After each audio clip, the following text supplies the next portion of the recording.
What's going on? Welcome back. We back in the building for another edition of New York Giants Conversation. And today we're gonna talk about the legends, man. The legends was in the building, man, at Giants camp. So definitely want to touch on that. What kind of impact um, those two names will have on the New York Giants, possibly talking about Justin Tuck and of course Lawrence Taylor. So we're gonna get into that. Will Jaxson Dart start? A lot of rumors. The hype is starting to begin around this young kid. So want to get into that. And most of the show, want to take your calls. Want to hear from you, New York Giants fans. What's on your mind? Talk to your boys, NYG and Pat, man. All that, much more. Of course, we got on the money and out of pocket. We're gonna get our laughs on. So y'all tap in, man. Right after the intro, let's go.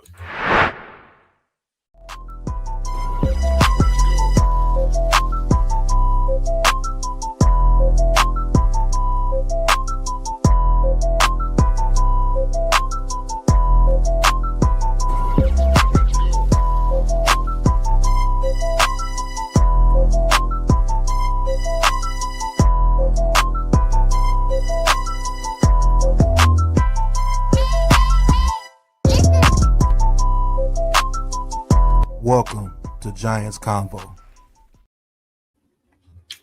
Yo, what's good, y'all? What is happening, man? Welcome back to New York Giants Conversations. And we're going to talk New York Giants, man. We're going to talk New York Giants. I know the playoffs is going on, but we're going to give a little bit of time today for our New York Giants conversations, man. And guess what? We had some legends, some football legends in the building with the New York Giants this past training camp. So talking about Justin Tuck and Lawrence Taylor, definitely want to see what they have. And the main thing here, Pat, is Abdul Carter. Everybody's projecting Abdul Carter to be one of those next great pass rushers. Of course, the Giants have had many of them. We're talking about JPP. We're talking about Michael Strahan. Of course, Tuck himself, Osi Umenyiora, Matthias Kiwanuka, Carl Banks, Eric Marshall, Leonard Marshall, Jesse Armstead. I mean, the list goes on and on and on of great pass rushers the New York Giants have had come through the building, and Abdul Carter is, as they say, on deck. You on deck, boss. So they had two of the greats out there, and we're gonna get into a clip here of them speaking to the players at the camp. So let me cue that up for y'all real quick. And Pat, before I do though, what's good with you, bro? How you feeling? How you doing? And chat, what's good with y'all, man? Put your comments in the chat. Of course, we're going to talk to you today for most of the show. Pat, what's good, bro? Not much, man. What's going on, Iman? Been checking out the NBA playoffs, and I've been monitoring this whole Jaxson Dart situation with the New York Giants, man. I wouldn't be surprised if you saw Mr. Jaxson Dart sooner than you think, especially if we start off this season kind of slow. I can already see the pressure being put on, the coaching staff to put this kid in already. I told people, hey, man, Russell Wilson is not on a fair deal or long leash or whatever you want to call it. You know what I'm saying? Because if we start off in our division 0-2, what reason why he would keep Russell Wilson in there? You see what I'm saying? If we start off slow. Everybody's already pronouncing Jaxson Dart as the next great Giants quarterback. And I think he can be pretty good.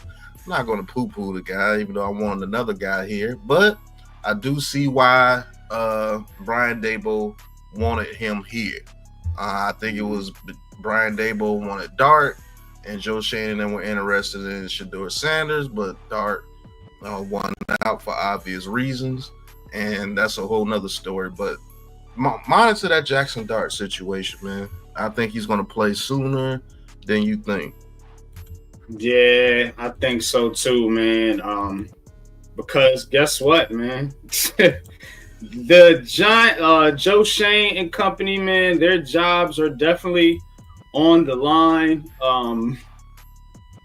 Here with the New York Giants. So you gotta play the guy that you pick to be the next franchise quarterback.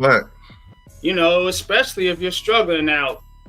If all goes rosy colored, blue colored glasses, as they say, and the Giants just happen to be, well into the playoff hunt, or race or whatever, then yeah, Jaxson Dart will have a little more of a grace period.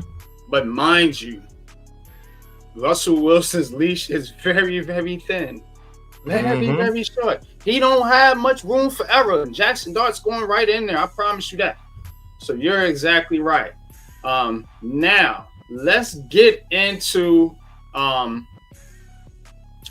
these couple clips with LT and Justin Tuck, and then I want to kind of talk a little bit about Duke Carter, talk a little bit about this defense, and because this is going to be the identity of the New York Giants this year, in my unpopular opinion, and a lot of people's unpopular opinion. Despite Brian Dable being here, despite Jaxson Dart, all the noise around Jaxson Dart, Giants going to be led by their defense. They put a ton of resources into that side of the football, and they got the greats in the building, man. Bringing that energy through. And the Giants do this a lot. This ain't nothing new, but Abdul Carter is new, and Abdul Carter is the focus here. Whether people want to say it or not. But I'm going to say it. I'm going to say what the hell I want to say. But let's hit my man LT here real quick. Hey guys. Abdul, you know this guy?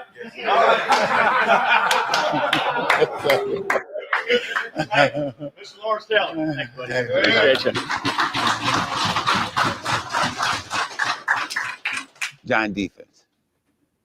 Giant defense. I mean, that's the most important thing. When I came into and set into the room, just like you guys are right now, when I first got here, it was real important to me for me to know what everybody is doing. When back in our day, I knew what Leonard Marshall was going to do. I can depend on Leonard Marshall. Leonard Marshall can depend on me. I know what Harry Carson's going to do. I know what Brian Kelly's going to do. I know what the safety's going to do. I know what everybody is supposed to be doing in order to make our team, our defense, gel as one unit. So you got to know your position. But if I do my job right, guess what? He becomes a better player. The guy beside me becomes a better player if I do my job right. I love the game of football. I mean, I wish I could still play, but I'm too goddamn old. I can't do it no more. And you guys got to be like a one big unit, one unit. You work together, you play together. We used to go in on Tuesdays. We go out together. We meet at some restaurant and go over our plans and stuff like that, and we can play as one unit. So, and that's what the New York Giants do. And we got to do our job, go out there like a bunch of crazy dogs and have some fun. And that's what I'm talking about. That's it for me. Okay. Nice seeing all you guys, man. Tell you. All right. So that was Mr. LT there, Pat, and he talked about real quick before we go on to Justin Tuck's talk. He talked about knowing what the other guy's doing out there. Being able to depend on your teammate. Knowing what the guy beside you is doing. Having that chemistry, as I like to call it, out there on the field, man. And New York Giants, this team, has kind of lacked a lot of that chemistry. Can they build that? Can they build that chemistry on defense? And who does that come from? Is it going to come from one of the players? Is it going to come from Shane Bowen? Because I feel like they need a defender, or is it Abdul Carter? And I think that's kind of what you seeing bringing some of these stars in the New York Giants. I think the New York Giants want Abdul Carter to be that leader on the defense, like a Lawrence Taylor was, and then to have the team around him rally around him and kind of feed off him, man, and have this defense running around like a bunch of crazy dogs, like Lawrence Taylor said, man. But do you think Abdul Carter can be that? And if not, man, who is the leader of this New York Giants defense, bro? Talk about that. I do believe Abdul Carter can grow into that, but his very first year, he's going to be raw. Mm-hmm. And it would be unfair to, put that on him to try to lead everybody to be where they're supposed to be when it's his very first time even stepping on the NFL football field. The leaders of this defense are going to have to be Brian Burns, Bobby Okereke, and Javon Holland. Those are going to be your guys at each level that I believe are going to have to be the voices and show these guys what time it is. And Javon Holland, even though this is his first year in the system, he's a veteran. Quite sure you'll pick it up very well. But Brian Burns is the guy that has, the clout on with the front four or front five, whatever you want to call it. Bobby Okereke has shown that he can be a leader already. His second year in the system, hopefully it'll let him get back to being him. And Javon Holland, I think, is just a natural leader. I think he's a guy that you can follow in that secondary. He can step up and be that guy. Tyler Nubin could look up to him. You know what I'm saying? Deonte Banks could look to him for a little bit of guidance. Drew Phillips is just Drew Phillips. He's going to play ball. He's just one of those cats that you put out there. He's just going to play ball. You know what I'm saying? But I think this Giants defense is going to need leaders up front from everybody. And yes, I did not include Dexter Lawrence. I think Dexter Lawrence is one of those guys that he leads by example on the field. If you can't follow Dexter Lawrence by seeing what he does on the field, you don't have a pulse. So I'm talking about the people that can come in and, chastise somebody. Hey, do your damn job. Somebody like that. I think that has to be a Brian Burns, a Bobby Okereke, because the linebacker corps is way too young. He's the only veteran there. And really the only top veteran in the secondary is Javon Holland, because everybody else has been in the league 2 to 3 years. Who is the most important player on this defense? Let me switch the question a little bit. Who's the most important player on this defense? Who can the Giants absolutely afford not to lose? Like who is the one player on it that's going to make this defense, top 10, which is what we are expecting? Oh, the most important player is Dexter Lawrence when it comes to not losing, but the guy has to be the most important. You might hit it on the head. Okereke. Okereke has to be the leader of that defense. He has to put people in place when they need to be put in place, and he has to run sideline to sideline to make those tackles when they try to run those off tackle runs against us. If our edges hold the edge. Yeah, you're right, Iman. It's Okereke. Believe it or not. Salute to Iman Perry. Salute to Ghost Dog. Salute to Marlon Jackson. Appreciate y'all tapping in on this Sunday afternoon here with me and Big Pat. Let's get into Justin Tuck's comments. I mean, his little speech or whatever here. Let's see.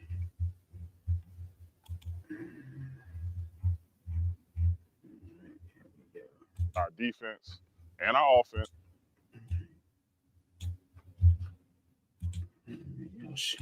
All right. Let's take a listen. When I think about Giants, when I think about our defense and our offense, but I'm more talking to our defense, I think about identity. what is your identity? What are you guys what is the opponent going to say about you? Because all of you guys are fast. All you guys are strong. But guess what? Philadelphia got fast and strong guys. Dallas got fast and strong guys. What is going to separate you from the teams that you guys are going to see? Because Michael Strahan set a precedent. O.C. Umenyiora set a precedent. Eli Manning set a precedent. Our standard had to be here. Whatever the standard that you guys set, if the other 53 don't meet it, start the practice over. Because if you keep up that, you lost a day. Philly is not losing a day. Commanders are not losing a day. Cowboys are not losing a day. If you lose a day, I don't give a damn what you do on Sunday. It ain't going to show up. The standard that you set on this field, on those fields right there, that's what happens on Sunday. Because there's going to come some times as brothers, as men, that you're going to be in a battle. And sometimes there's going to be a guy next to you wavering. And you might be the guy wavering. Who's that guy in this locker room, guys, that's going to be able to know how to trigger you? I knew what triggered David Boss. I knew what triggered JPP. You ask me anything about O.C. Umenyiora, I can tell you right now. That's what this is about. That's what separates all these teams that have talent, have speed, have strength, have good schemes, have an identity for what it is that you want to be, not as an individual, as a team. It's about us. It's not about me. So, gentlemen, have an identity. Practice your ass off. Practice should be so much harder than games. And then know your teammates. Know what's going to trigger them. Know what's going to put them back in that mode of, man, like when you gotten punched in the mouth, how can I go pick that guy up? Get in here, guys. Get in here, guys. Listen, man, team on 3. 1, 2, 3. Team. Welcome, brother. Yes, sir. Nice to meet you. Beautiful pleasure. Pleasure. All right, so Justin Tuck, talking there, Pat, about identity, and me and you have had conversations about, the Giants establishing an identity, what's going to be the identity of this team. Specifically, though, what's going to be the identity of the defense? What can this defense do well, better than the teams in their division? And that's kind of what I want to hone on here a little bit.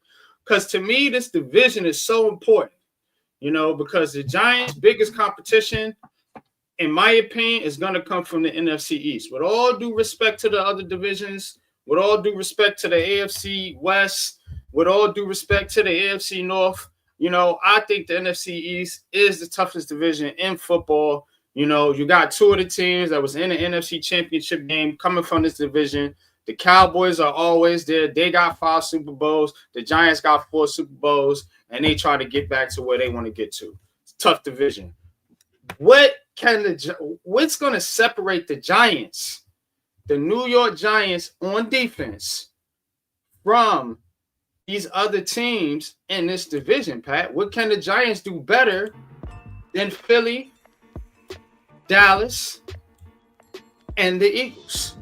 Let's get it, y'all. Y'all hit that like button. Mets, I see you in the chat. Appreciate you tapping in. Oh no, Mets. Shout out to Snar.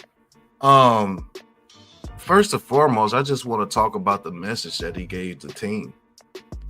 We've been preaching that for the past 3 years. Mm-hmm. What's your identity? Nobody can. You want to know why we get our ass whooped? We don't have no identity. What is our identity? That's why he brought that up. Smart man. Maybe we should have more guys like this on our coaching staff if he wanted to be on our coaching staff. You see what I'm saying? Like, if we had a Justin Tuck on our coaching staff, I think more people would be more in tune to pay attention and hear the words that he's saying. You got to go out there and find your identity. And your identity, to be honest with you, really starts with the coaching and are the players listening to your message. And then the players themselves have to be like, look, listen, I'm tired of this. Something got to give. Know who's on your team. Know how they tick. Do these guys even, practice hard like they're supposed to? Do these guys even go out there and find out what makes each other tick? Because if you do, like I mean you do, we know what to do when we come to these shows. We know when to play music, when to, you know what I'm saying? Mm-hmm. It's called building a bond with your teammates. It's called shit. You're basically going out there at war. You gotta know who's fighting next to you. If you're out there on the battlefield, you see a dude shaking. Hey, Yeah, snap out of it, bro. Right, we finna die. Shoot at us. We need you right over there. We finna get ran the fuck up. What are you doing? Word. We need you to hold the edge of these, or Saquon Barkley gonna go for 300 today. What are you doing? Snap out of it. And then it's up to your leader of the team, the coach of the team. That's why you love CEO head coaches as you bring them up, because he can see that. He's not in the play sheet. He's looking on the, oh man, you scared today, homeboy. What's up with you? Oh, you ain't gonna fix it? Hey, you know what I'm saying? Come on, hey, Casey Rogers, somebody, I gotta get some, you, I don't know what's going on with you today. Right. But the identity, to get into your question though, I just had to say something about that because that was amazing to me. Like, he really hit the nail on the head with that. Should be a coach. He should be a coach. Yeah. You know, maybe he'll get interesting coach. And I always wanted to see some of these old Giants players come back and coach. And the Giants never do that. They got all this nepotism, but they never bring back their old players to come in and actually coach. That's the craziest thing to me. Because one thing for sure that I know, Pat, is when you bring somebody like a Justin Tuck or a OCU Manure or even an Antonio Pierce to come here, they're gonna have a passion off rip for the New York Giants, and you're gonna you're gonna be able to feed off that energy, just how you could feed off Justin Tuck's energy in that speech right there, because he got a passion for the New York Giants and he telling you what he did right on the field that you standing on. That's more powerful than somebody coming from the outside telling you what they did in Buffalo and Kansas City. Well, hell, we ain't Buffalo and Kansas City. Justin Tuck, like, nah, bro. I played on the defense with the New York Giants that won a Super Bowl. I'm telling you what you got to do. Right. I built the standard. Off rip, you got respect. You got respect off rip. Look at Abdul Carter. You know, got respect off rip, bro. So that's, to me, way more powerful, man, than trying to bring in some of these outside coaches, man. But go ahead, continue. My bad. Yo, but he was always the player that I knew that could coach. If you want to believe me or not, he was always the one I knew that could coach because the way he always did his speeches. And he was always in tune with his whole team. Like, he knew his whole team. That Super Bowl speech, he was talking to the offensive lineman harder than he was talking to the defensive lineman. I would actually love that dude on this coaching staff. And I do believe if he wanted to do it, he could actually be a head coach. And I could see him having the respect of everybody in that locker room, offense or D. He's a CEO head coach. You're going to have to give him some coordinators that are pretty good, but as far as a head coach and letting the message get through, he's a good one to do that. But shout out to the champ that was in the chat too. As far as the identity of this defense, I think the identity of this defense is going to have to be a bully secondary. And what I mean by bully secondary, we're playing man up on you because we have man corners. And we have a safety that can play sideline to sideline. He can be a one high safety and play very well. And Tyler Nubin's a bully up there. Drew Phillips is a bully up there. We're going to have to be a bully defense that can move sideline to sideline with Abdul Carter, with a Brian Burns with the speed that he has, Bobby Okereke with the speed that he has. And then you have people like Dexter Lawrence that can get, pressure straight up the middle with people like Alexander when he develops. Our secondary, believe it or not, will be a very good key to this defense this year, because if we can put hands on people and allow that front seven to do what they do, we can be a dominant defense. Because you're not going to have enough time to get off those deep routes And if we got people like Drew Phillips who loves to come up and tackle on short, quick routes, you're going to try to have to run screens against us. And we can fly around with Abdul Carter and Drew Phillips and Tyler Newbin to go up and make those tackles on those short plays. You throw a quick slant, you're only going to get 3 to 4 yards. We continue to put you in 3rd and 7, 3rd and 8, and we can put hands on you and not run that zone and get after the quarterback. We could be a pretty good problem on here, but the identity of this defense is to be very physical and allow our sideline to sideline players to destroy your game plan. That's what I think. That's what I think we're gonna have to do because we're so young. You can't throw everything in the book at them because we're so young at key positions. We're very young at corner. We're very young at the linebacker position behind Bobby Okereke. We're very young at the edge rush. We're going to be depending on Abdul Carter to be one of our top edge rushers this year. And Kayvon Thibodeau is no old veteran. He's only been in the league, 3 years? Mm-hmm. You know what I'm saying? Brian Burns he's a veteran. Dexter Lawrence is a veteran. But we're going to be pinning on people like Alexander, young guys coming in there. So if we could get physical with the corner position in our division to where those receivers can't dominate the game, we might have something, man. But we run that zone shit, we're going to get killed again this year. I'm telling you. I agree with you, bro. And I just, I want people to understand that the Giants, with everybody hyped about the pass rush and everything, you got to earn the right to rush the passer. So what you're saying about the corners is key because now that's going to, hopefully you can slow down the run, you're playing press, and you can allow, your pass rushers to get ideal pass rush opportunities. But what Washington and Philadelphia want to do, especially Philadelphia, they want to get you in tush push territory. They bring in the tush push back, so they want to get you in that spot where they can push their way for a first down. Your job is to not allow that by shutting the run down. Your man Saquon Barkley on 1st and 2nd downs. Now you got Jalen Hurts in a 3rd and 6, 7, you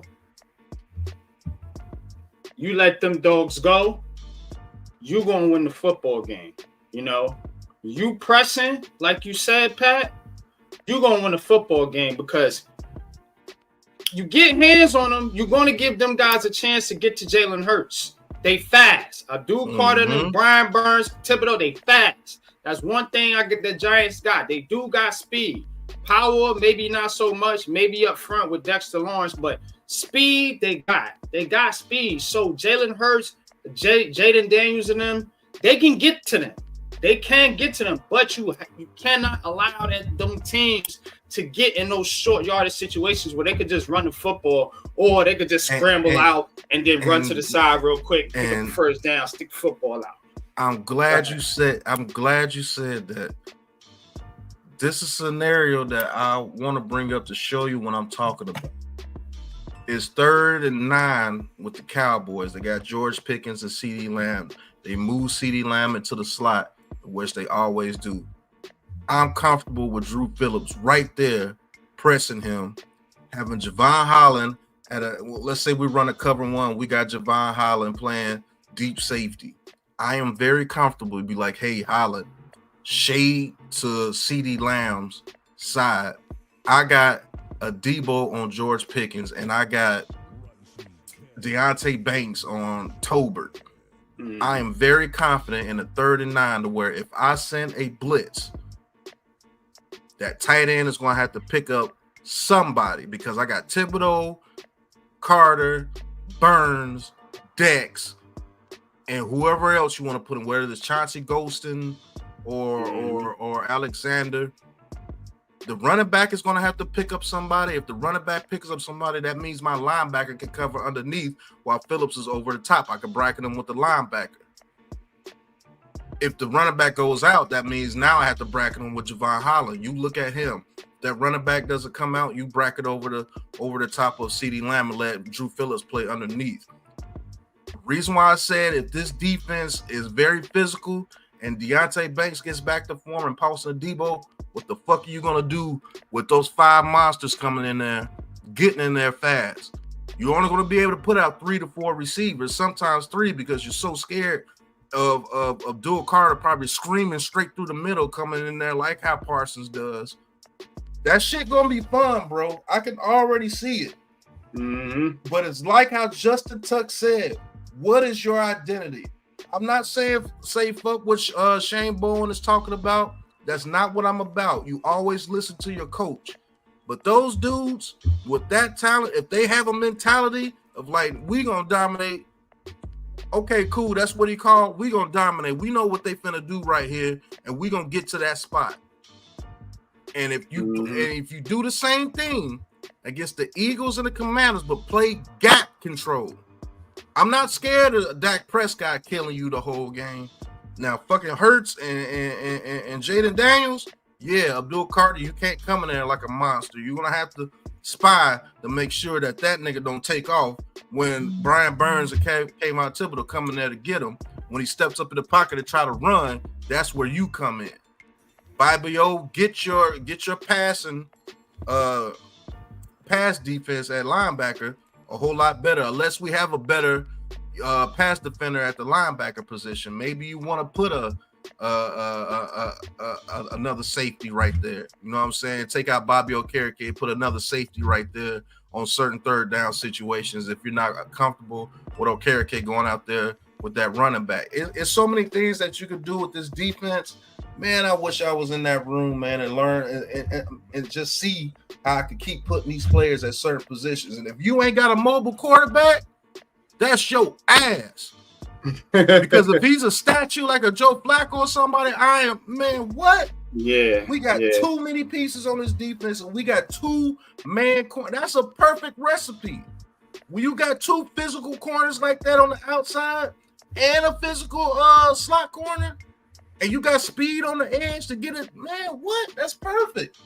Shout out to Man Cave, man. Appreciate you tapping in, Cave, man. Salute to you.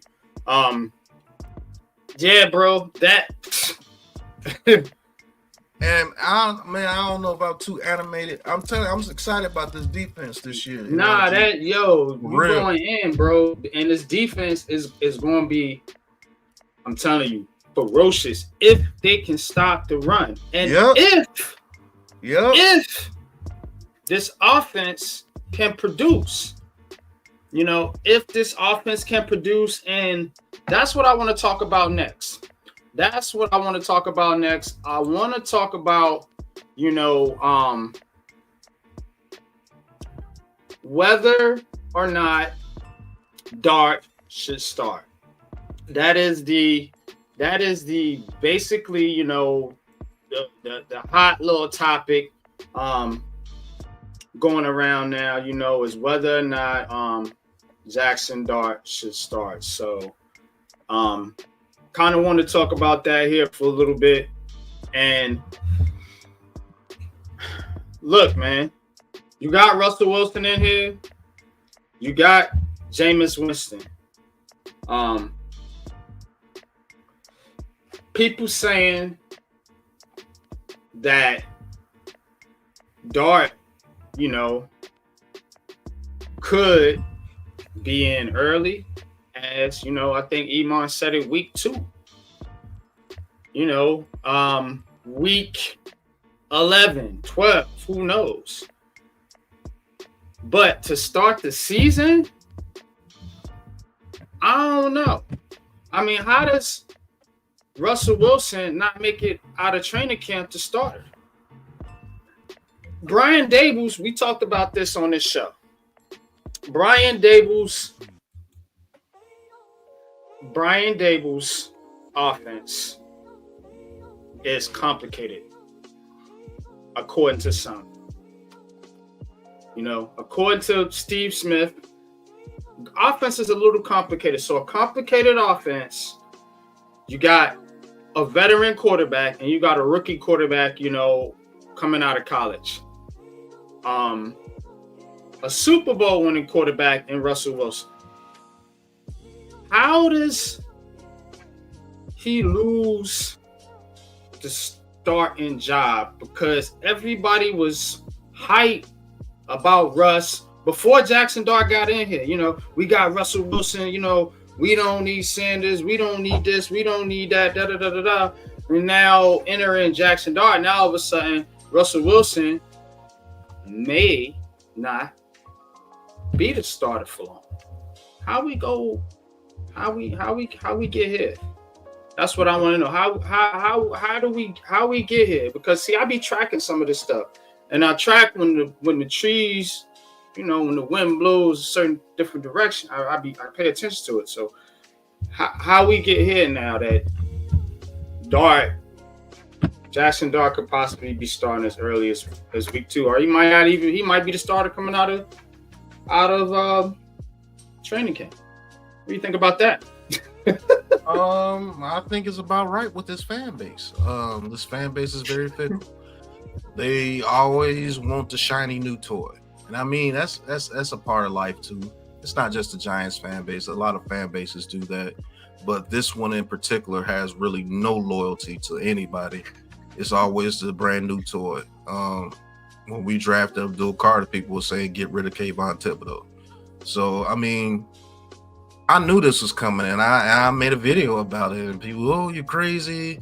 Jaxson Dart's going to sit for a year. Yeah, maybe in the offseason, but when it starts to play and you see Russell Wilson make a bad throw, guess what you're going to be? Jaxson Dart. Jaxson Dart.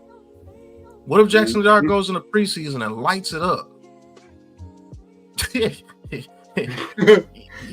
You think Russell Wilson's getting some slanted eyes now? Shit, they're going to say get rid of him. You know what I'm saying? Like, I already knew that was coming when the new quarterback was brought here. You know what I'm saying? Especially now that it's Jaxson Dart. Oh, they really love it now. Mm-hmm. And I'm old school. I don't want Jaxson Dart to play this year. I really don't. I really want him to be able to sit and learn what the NFL has to bring with a clipboard in his hand his very first year. Now, if we struggle out the gate, will my wish happen? No, he's going to go in there immediately. I'm telling you, if we start off 0-2 and our offense looks bad, Brian Daboll will have no choice but to put that kid in there. He will have the pressure of losing his job. He had the pressure of the ownership. He had the pressure of the fans. As soon as you let Russell Wilson go in there and throw 2 picks that first game against the Commanders. Boo! I'm telling you. I've seen it play out too many times, especially with this fan base. You weren't Kurt Warner on the bench, and we had a winning record when Eli Manning was here. You wanted Eli Manning on the bench week 1 when Daniel Jones got here. Whether people believe it or not, when Daniel Jones came in there and did what he did against the Buccaneers, bye-bye Eli. You know what I'm saying? Yeah, I remember that. Mm-hmm. Let's not act like everybody hated Daniel Jones from the very beginning. No, people like Daniel Jones after his rookie year. Mm-hmm. That's an absolute fact. Same thing with head coaches. You know, head coach has one bad year, get him out of here. You know what I'm saying? So yeah, Saquon got hurt that game, and he led that comeback back against the Buccaneers, even though the defense really gave the game up. But they missed that field goal at the end. But yeah, it's Jaxson Dart will be playing sooner than you think. If we're 0-2, he starts week 3. Let's say we go the first 5 weeks and we're 3-2, and then Russell Wilson has a bad game week 6. Guess what? I think Jaxson Dart will be coming in there because Brian Daboll needs a scapegoat. He's that type of coach. He scapegoats. It's been proven for the past 3 years. That's what he does. Whatever is not going in his favor besides that offense, he's going to find that and scapegoat it. And guess what? Russell Wilson will be that guy. He's only on a 1-year deal. He will not be here. The only reason why he's here is because he gave Sierra a New York for 1 year. That's basically what it was. That's why it took so long. He know what time it is. So let me ask you this. Okay. I see a lot of people saying to now trade Jameis Winston. Now they done fell out of favor with Jameis Winston real fast. Now he got to get up out of here. So they saying trade Jameis Winston, and it's, and I'm trying to figure out why, because now you're gonna have a situation where you down to Jaxson Dart and Tommy DeVito if something happens to Russell Wilson. Now, for clarity, let me show you on the screen here what I'm talking about. From the Giants Wire, trading Jameis Winston, named move New York Giants still have to make. So y'all can go read the article. I'm not gonna read it here because I really want to get to the callers here for the second half hour of the show. So, but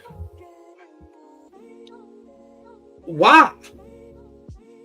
So now, okay, people don't think about scenarios and how things play out during the season. They act like everything's gonna go perfect that you supposed. The point of having Jameis Winston is for the insurance in case something happens to A, Russell Wilson, or B, your rookie quarterback, as if he is invincible and can't go out there and twist the hamstring or some shit. So then now you gotta go to Tommy DeVito.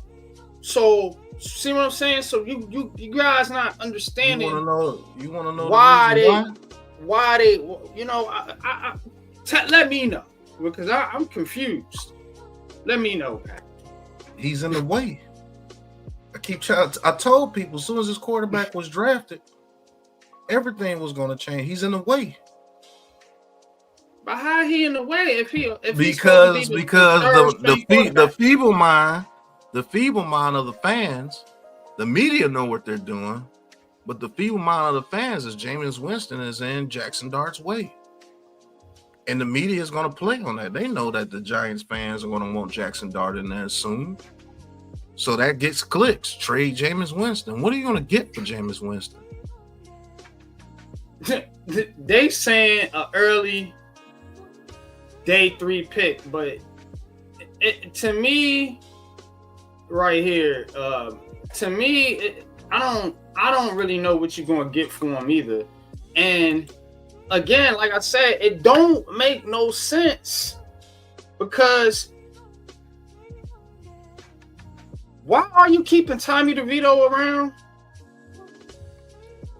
Clout, the whole, why wouldn't you just thing, the whole thing, carry 3 quarterbacks, Jameis Winston, Russell Wilson, and Jaxson Dart, and then if something happens to either one of Wilson or Dart, you got Jameis Winston that could come in and keep you afloat in case you might be in the playoff hunt or something like that.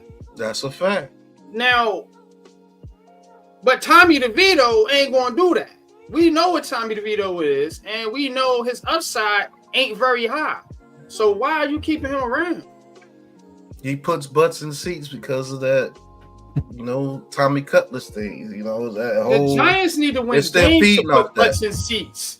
They need to win games to put butts in seats. They need to win games on prime time. They need to win games to get people to come at buying them high, expensive tickets. That's what they need to do. They don't need Tommy DeVito to bring a couple of Italians out to the goddamn stadium. Them Italians come to the stadium either way it go. They season ticket holders, most of them. So what? Why? I don't understand that either. Who was going out there saying, yeah, we're going to see Tommy DeVito, except a couple of his peoples in that community? You know what I'm saying? Shout out to the Italianos, but still.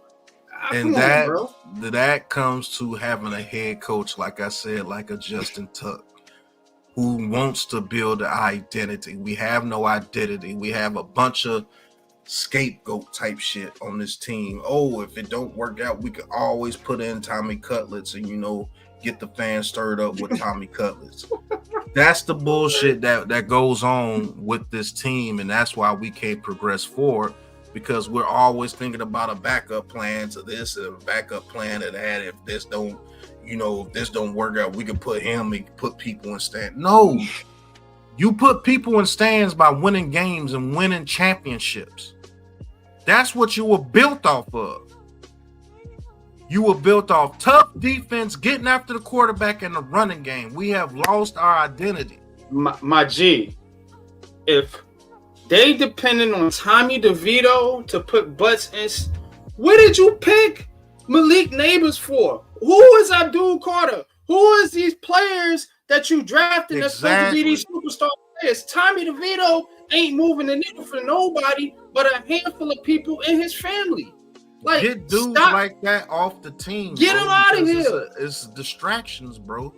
It's a distraction. You drafted Jaxson Dart. You've drafted Abdul Carter. You've drafted Malik Neighbors. You've drafted Kayvon Thibodeau. You've brought in Brian Burns. You have Dexter Lawrence. You have Andrew Thomas. You drafted my boy from Arizona State, Scatterbo. Tyrone Tracy. Tyrone Tracy has came up and became a mini star for you. You have people like a Theo Johnson that you can build. Let's get those guys built up. Why are we worried about a Tommy Cutlets because he had a 4-game stretch where he was doing this and he was hot for a second? That's our issue.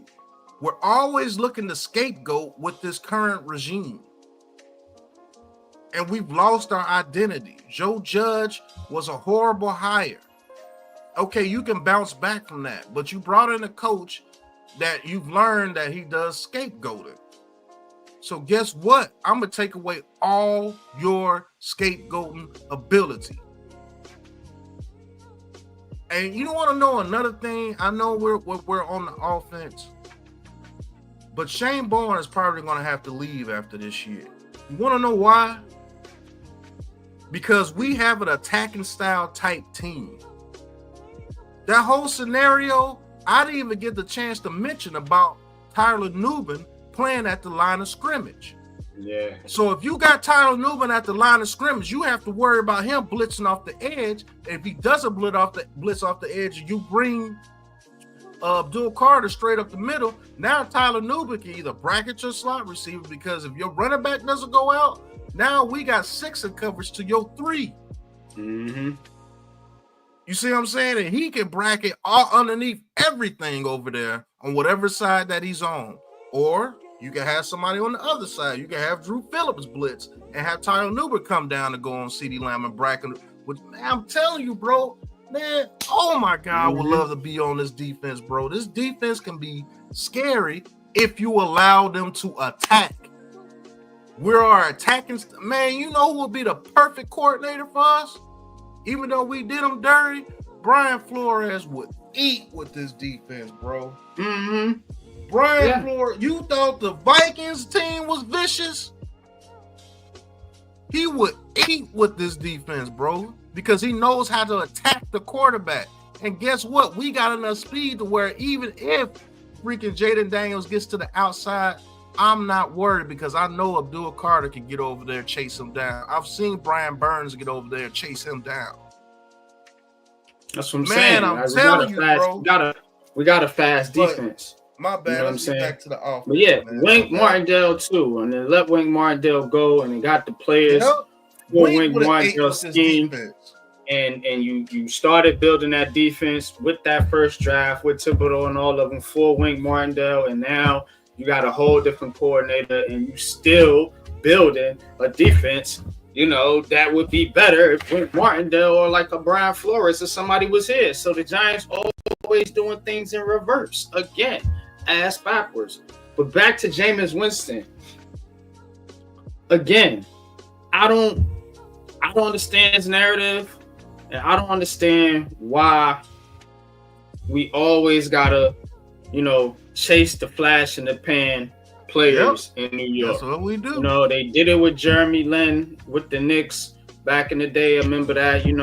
We've had these little players come in here and there. Now you got Tommy DeVito, and to me, if you trade Jameis Winston and your season don't go as it's supposed to, and you get to a point where you have to put Tommy Cutlets in, should be fired.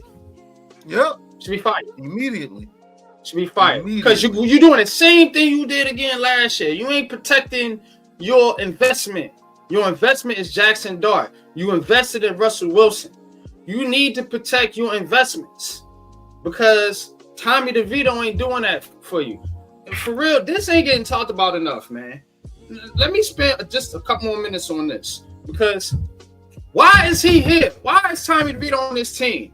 You know, if they trade and get rid of Jameis Winston, which I don't think they will, I hope they don't. You know, why would you sign the guy, trade him? I don't understand it, you know. But if you trade Jameis Winston to keep Tommy DeVito, should be fired. Yep. Right, should be fired. Give me your key card. Have a nice day. Because you're a habitual offender, a habitual line stepper. Yep. Stop. I'm tired of it. I don't want to see Tommy DeVito on the football field in a New York Giants uniform ever again, unless he's practicing. That's how I feel. What is he? What are he out there for? What are he out there for? DeVito should be the one you trying to trade. If you could get a bag of peanuts, sure. You know, make them planners. Right. Give us a 6th-round pick for him. You know what I'm saying? Because again, he has no value to this squad right now when you got Jaxson Dart in the building. When you got Russell Wilson and you got Jameis Winston. And Jameis Winston, the thing about keeping Jameis Winston around is, like I said, if something happens to Jaxson Dart, you don't have Eli Manning. I know all y'all want Eli Manning back to be the quarterback of the New York Giants. You want somebody to look just like him. You even want his nephew. It ain't happening. He ain't coming back through the door. These quarterbacks get hurt. You know, so Jaxson Dart can easily go out there, get hurt, as can Russell Wilson. We've been seeing multiple quarterbacks go down for the New York Giants in a season. What is the one thing everybody always talks about? You can guarantee with the New York Giants, it's injuries. So wherever it comes from, you have Joe Shane has built depth with this team this year. I have to give him a kudos for that. You know, the Giants have options at different positions. Don't give away your options, bro. The quarterback, y'all keep telling me you was beating it, drilling it, and me and my brother Pat's ahead for the last 3, 4, 5, 6 years, whatever. The quarterback. So why are you going skimp on that position now? Because you got Jaxson Dart and you think he going, you know, be the next Josh Allen. Like, stop it. You want this kid to sit as long as possible. So if something do happen to Russell Wilson and say your defense is keeping you and winning you some games, okay, cool. You may not want to turn to Jaxson Dart at that point. Maybe you want to go to Jameis Winston to give Russ a little time to heal. Do you bring back Russell Wilson, you know, because he was doing well for you in the beginning of the season? I don't know how the season going to go. Everybody think they know how it's going to go. I'm going to tell you one thing, how it ain't going to go. The Giants ain't going to have a full healthy roster for this entire year. Somebody going to be hurt. And you better hope it ain't at the quarterback position. Because y'all want to give away the quarterbacks. You don't think. You're upside your damn head, boy. You ain't thinking. Jameis Winston is the only veteran we have as a contract for next year. So he can be your backup to Jaxson Dart next year. Why would you get rid of him? Right. That doesn't make any sense. You know, this fan base is so fickle. Like I said, that's the reason why they said that, because they know what this fan base is thinking. Jameis Winston is in Jaxson Dart's way. That's what it is. Jameis Winston might play in the preseason. He might start the preseason if they sit Russell Wilson. And I guarantee they're going to sit Russell Wilson. And they're going to let Jaxson Dart play a whole game and a half of the other 2 games. What? As he should, yeah. As he should. Jaxson Dart can get as much goes rest out there and lights it up as he can. He should. And if he goes out there and lights it up, it's gonna be Jaxson Dart, Jaxson Dart, Jaxson Dart. Put them in there. I promise you that's the way it's going to be. I know. And if Russell Wilson starts off those first 2 games very slow, Daboll's going to have to pull the trigger, in my opinion. But again, even if you have to make that move, you don't know if Jaxson Dart is going to make it the whole year. You got to plan for the unexpected. So, you know, if you bench Russell if you trade Jameis Winston, then you just got Russell Wilson and Tommy DeVito along with Jaxson Dart. So if you put Jaxson Dart out there and something happened to him, now you in a position where Tommy DeVito is your backup or possibly your starter, depending on how things go. So I'm just saying, I don't want to go. Why does it have to be like that? You know? Is it one too many brothers on it? Let me stop. But let's get into the call portion of the show, man. Appreciate y'all tapping. He's dang on New York Giants. I'm gonna tell you, it's gonna be a fun season, y'all, on New York Giants Conversation. You're gonna love this stuff because we're gonna give you the real take of the whole season, throughout the whole season, about every game, about every scenario with this New York Giants team. We're gonna keep it absolutely 100 with you guys this season, whether it's bad, whether it's good, or whether it's on the money or out of pocket. We gonna give you the real this season with the New York Giants. Giants Conversations is where you want to be at every Sunday morning before every game. I promise you, this is where you're gonna want to be, because it's not gonna be no bias. There's not gonna be nothing at all. We're just gonna tell it how it is. We're gonna give our opinion, right or wrong, and it's gonna be a fun season. It's gonna be a fun ride this season, man. Definitely good or bad season for the Giants. It's gonna be a fun season for us. I promise you that. It's gonna be fun for us, but it has not been fun for the New York Knicks as of late. And we'll see how Game 3 plays out. It will be called right here on the Aboriginal Sports Network by our main man, Mr. Man Cave. I know Man Cave is down right now, but keep your head up, brother. Right. Got Game 3. Never know what could happen. Y'all tap into the Man Cave, man. Who's got the rocket launcher? I say we blow it up. Now fire that thing.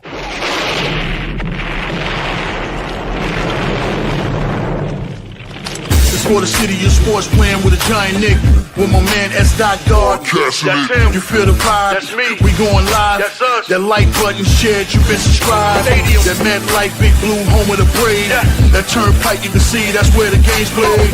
NFL one day, then it's the NBA. Madison Square Garden, that's where the Knicks play.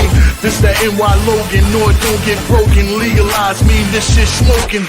I'm on topic, dropping another episode. The game winner, trade, maybe a field goal.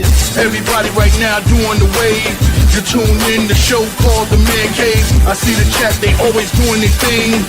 Big views, 85-inch screen. The game's on, you rush and bleed. Stay calm, you on the road and chill. Do the watch along, the show's on. The host, you know it's S-God. It's no telling the panel filled with guest stars. You're now rocking with the voice, you know what it is. It's your boy Jay Boogie. You're now rocking with my man S-God. I support him to the fullest, you heard? My man Mike Blaze. This is Alter Production. What that means, we about to alter everything that's playing.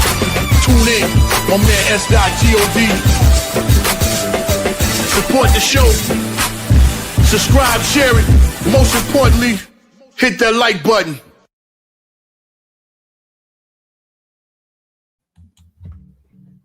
All right. That man. is nasty word. The New York Licks. The New York Licks. Yeah. And the They lick definitely off taking them their do licks. that, man. Definitely taking their licks, man. So, got our first caller, man. Welcome to the stage. My main man, Mr. Ghost Dog. Ghost. Salute to all the aboriginals. You already know what time it is. Yeah. Giants Convo here on Sunday mornings. Make sure you hit that like button, please, and thank you. For sure, man. What's good? What you know, Ghost, man? What you think about all this stuff, man, going on in training camp with the New York Giants, man? What's your thoughts, man, on some of the things we touched on earlier?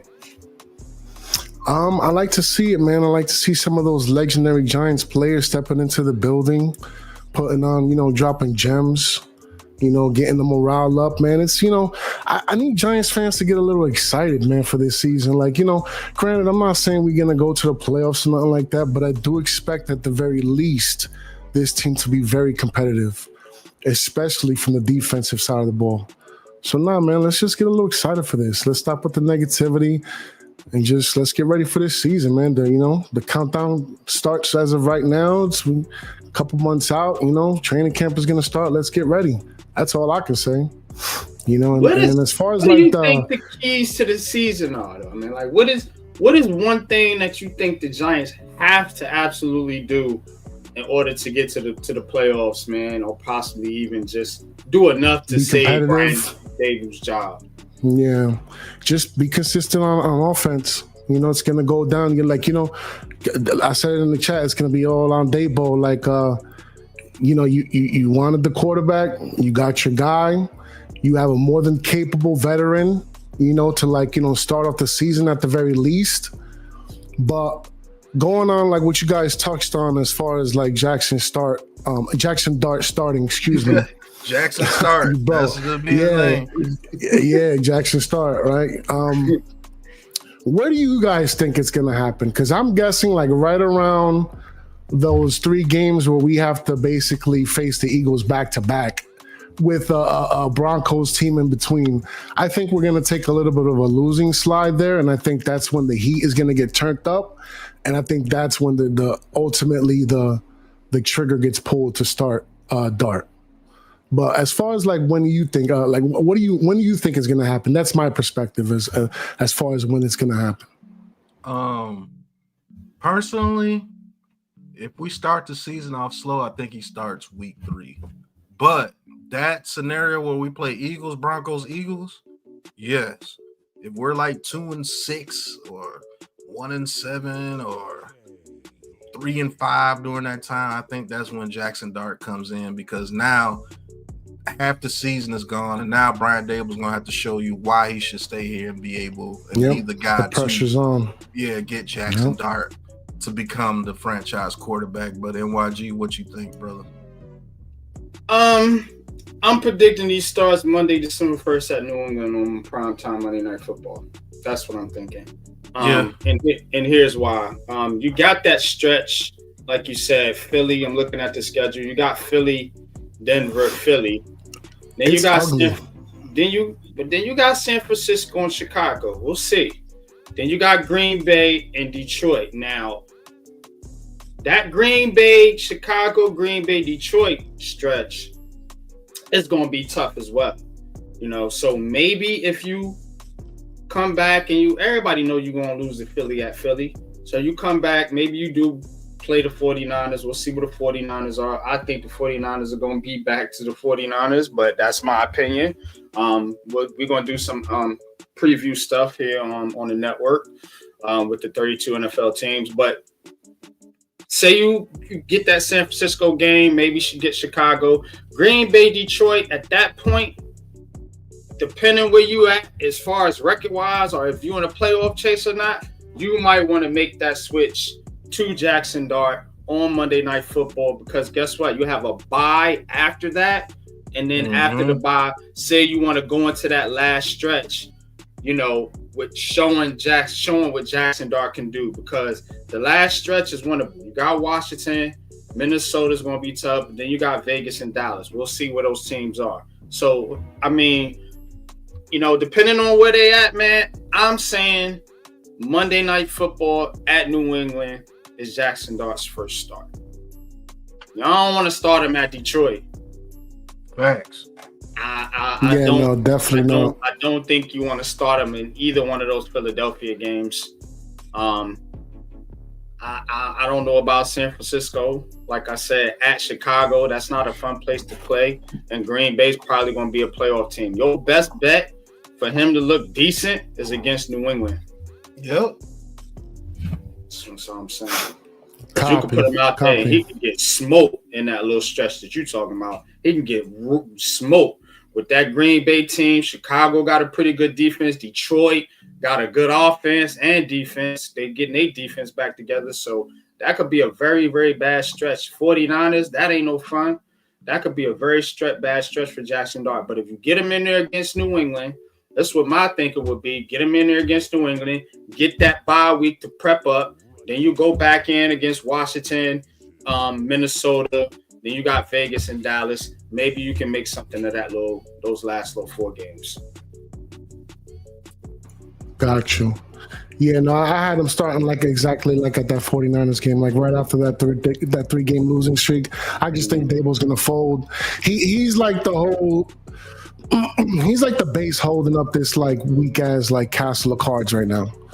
And it's just I feel like all of this hinges on him, man. And it's unfortunate because I just don't trust him. But who knows, man? Maybe he proves me wrong. I hope so. I hope he proves everybody wrong because that would just mean we winning. So yeah, man. But we got Mets. We got Mets in the background on deck, man. We're gonna swap out real quick. Don't go nowhere, Ghost, man. We're gonna get you right back in here. Let me add my man Mets to the stage.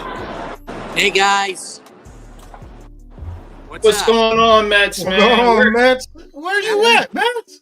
I'm in Raleigh. Oh, you're in Raleigh? Okay. Big cosplay convention this weekend. Yeah, Mets, you kind of tall. I'm using my iPad. I think it's not too big a laptop with me. Oh, okay. How tall are you, Mets? About 5'10", 5'11", 6 at the most. Okay, I was gonna say, man, I guess the way the iPad was, I was like, damn, Matt's about 6'4". They put you on the court. What's your thoughts, Matt? What? What's your thoughts on the whole Jaxson Dart? Whether Jaxson Dart would start or not? Do you think Jaxson Dart should start the season?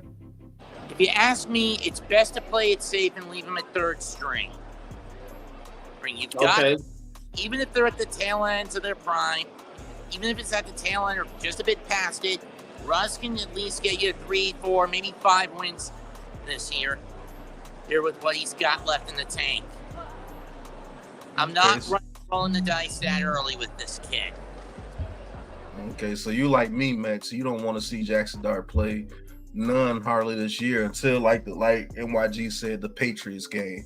So that's what you're on. I agree with you, bro. Like, you can't rush this kid into this and get his confidence broken. I mean, Pat Shurmur made the same mistake when he rushed Daniel Jones and threw him to the Wolves week 3. It worked fine at first in 19, but then the problems showed. Jones was a butterfinger with the ball whenever he got hit. His downfield passes overshot a lot of wideouts. I think Joe Judge and them had a lot to do with that too. Putting restrictions on him. Well, I put a good bit of the blame on Shurmur since he's the one who threw Jones to the Wolves initially. Yeah, but he had 24 touchdowns that year, Mets.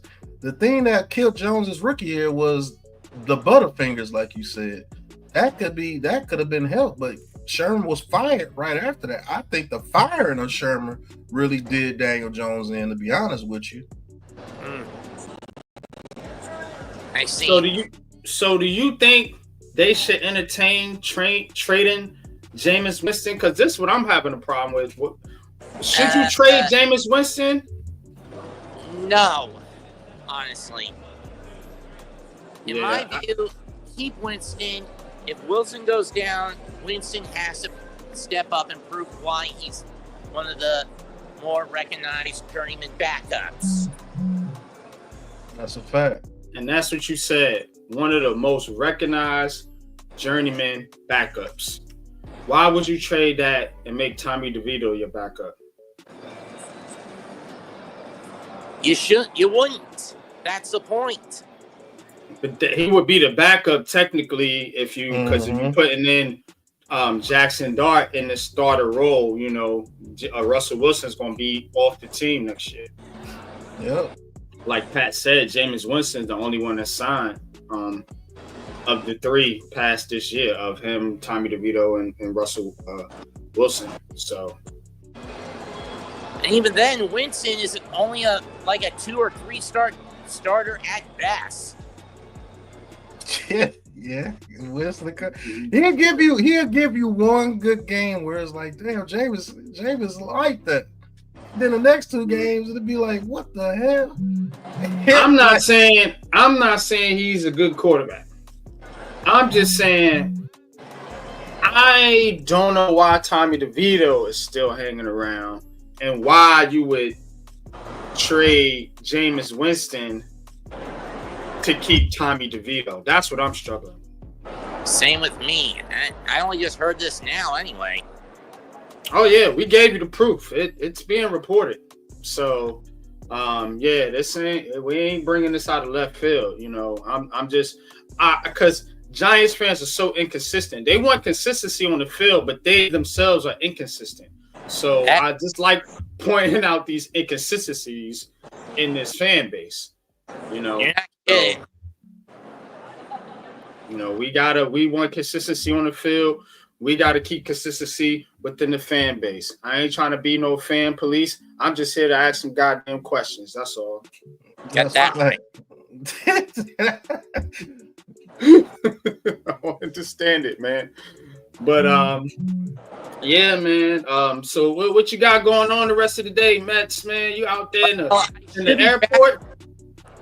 No, I drove here. I live in Concord, remember? Yeah. So by around 5 o'clock, I'll be on the way back home, which would take me, given stops, for a fast dinner stop. I'd say I should be home by 7:30ish, no later than 8:30. Well, you at a convention, Matt? Yeah, this is the last day. It's gonna wrap up in about 3.5 hours. Okay. Well, shoot, man. Enjoy yourself, man. Enjoy your little vacation. Like he out there at the mall. Yeah. Right. What are you shopping for, man? Right. Throw the Aphorism Sports Network some donations, man. Big money Mets out there at the mall. You know what I'm saying? Getting your pimping, your player on. You know what I'm saying? See some women in the background right there, man. Palm trees. I'll see you guys later. See you guys next week, I guess. All right, Mets. Have fun, Mets. Oh man, Mets cool as shit. But yeah, man, it's I just don't understand the inconsistency with these fan base sometimes, man. You know, and you know, we heard LT and Tuck talk about chemistry. You know, chemistry on the field. You know, the fan base need consistency and chemistry among the fan base as well, because I feel like it's so divided and so split, and you guys are so helter-skelter, like all over the place. You know, this quarterback was the biggest thing ever for this fan base because of Daniel Jones, you know. And to be honest and to be fair, you know, I was sort of in the middle on that, whether you believe it or not. Never was bought into Daniel Jones. You know, I protected certain positions because certain narratives were just dumb. And I'm just the type of person, I don't like a lot of stupid stuff being said. So, but it's never because I defended Daniel Jones. You know, I was always kind of in the middle on that. I didn't think he was going to be great. I ain't think he was that horrible either. You know what I'm saying? No, me neither. I was always a Haskins guy. You know, rest in peace to him. Yeah, you know, I like Haskins. You know, I like some of the so-called black quarterbacks, even though I'm called certain names on this, you know, by people outside of this network. Oh, you know. hold on. I'm about to cut you off though, but talking about like funny narratives, do you see that interview with Jaxson Dart? I was gonna ask y'all your opinion on it with the whole supposedly he threw shade. Man, okay. I got something for y'all and on the money or out of pocket. I got some. Say less. I got some things we gonna talk about, and that may or may not be one of them. You know what I'm saying? So, but the thing of it is though, I was always kind of in the middle on that whole Daniel Jones thing, and you guys in this fan base, you were so adamant about the Giants getting this quarterback in here, and here's the quarterback. The Giants have done an excellent job at bringing in this quarterback room and having it stability in the quarterback room finally. And y'all want to mess that up. Y'all want to trade the other quarterbacks. They bums now all of a sudden. And you want to rush Jaxson Dart in, the same thing you did to Daniel Jones. That's where I get on y'all. And to be honest, it's fair. Because me and Pat and a lot of us were attacked because of Daniel Jones. This whole Daniel Jones narrative. So now it's my turn. Fair turn is fair about, right? Y'all, why y'all want to get rid of all the quarterbacks now? Because you got Jaxson Dart in. Why you want, bench Russell Wilson, screw him. He don't get no respect. He washed up. He only won a Super Bowl, been in couple Super Bowls, took the Steelers to the playoffs. Garbage. Jaxson Dart, bring him in. Trade Jameis Winston, who was good enough to have over Shedeur Sanders, according to some of y'all. I ain't forgot. We got Jameis. We really should do this. Okay. But now you don't need Jameis Winston at all. You don't even want him as a backup. So consistency is the key. You want consistency on the field? You'll be consistent with your stupid takes. And I'm just talking to whoever it applies to, because there's so many of y'all out there that say this dumb stuff. You're not consistent. Shout out to the people that are consistent with their takes, and the real people that do come up and say, my bad, I was wrong on certain things. Respect that. I don't respect goofiness like this, yo. I don't. But we got another caller in the back. Let's get him up here. Mr. Raphael. Hello, hey, how's it going? How you doing, buddy? Hey, how's it going? Yeah, I'm doing good because I'm having like something about like a Sunday afternoon. Well, going to the bar right now, having so much fun right now, but it's been a while right now. But this is gonna be so much change for him. But I just wanted to tell you, Happy Memorial's Day. And to be honest, right now, the football season, the NFL season from 2025 is gonna be really intense. But do not forget, Las Vegas Raiders versus New York Giants at the last of December.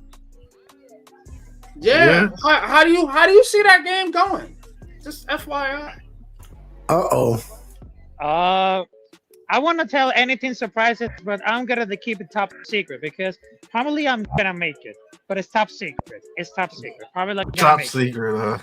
Top secret.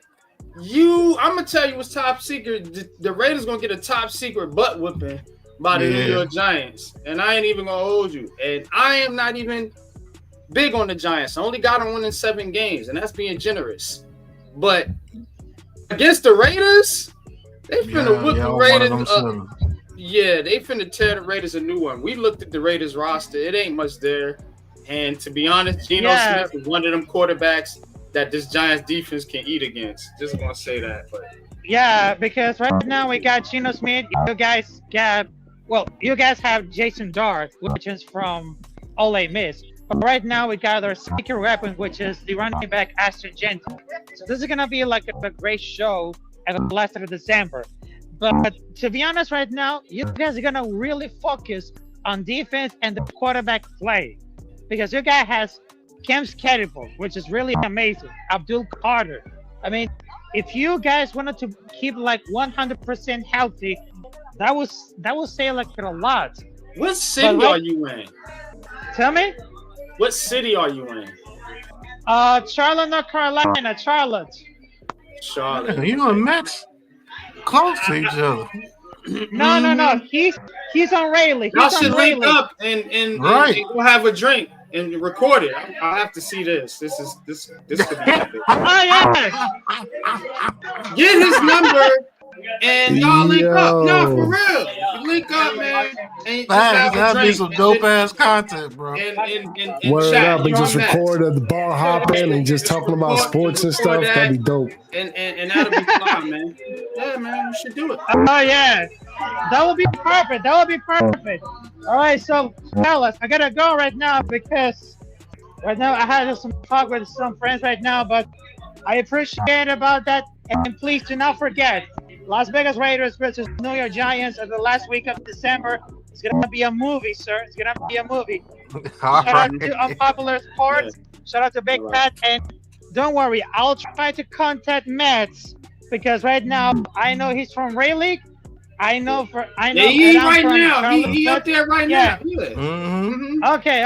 I'll try my best. So have a good one, fellas. Salute to y'all. All right, man. Have a good one, Rafi. Salute, man. Be safe. Appreciate you, man. Ralphie and Betts out there getting it in. Yo, if they got together, that will be a movie. Yo, it looked lit where he at though. It looked like there was a couple spots there to chill. Yeah, that's why I asked him. I'm like, Charlotte, you know, man, like little restaurants, man. You know, I don't know. Might be some fun out there. Who knows? Who know those guys knew how to party? Who never knew? Right. But that would be dope, man. But yeah, man. I mean, bro. I'm just looking for consistency in this fan base, man. But we don't get it.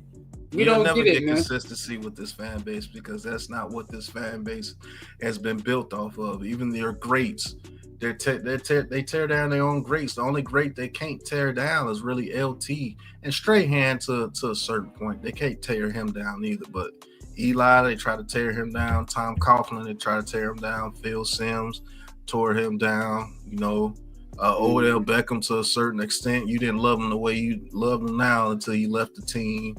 You know, Shockey, they tore him down. Plaxico Burress, they tore him down.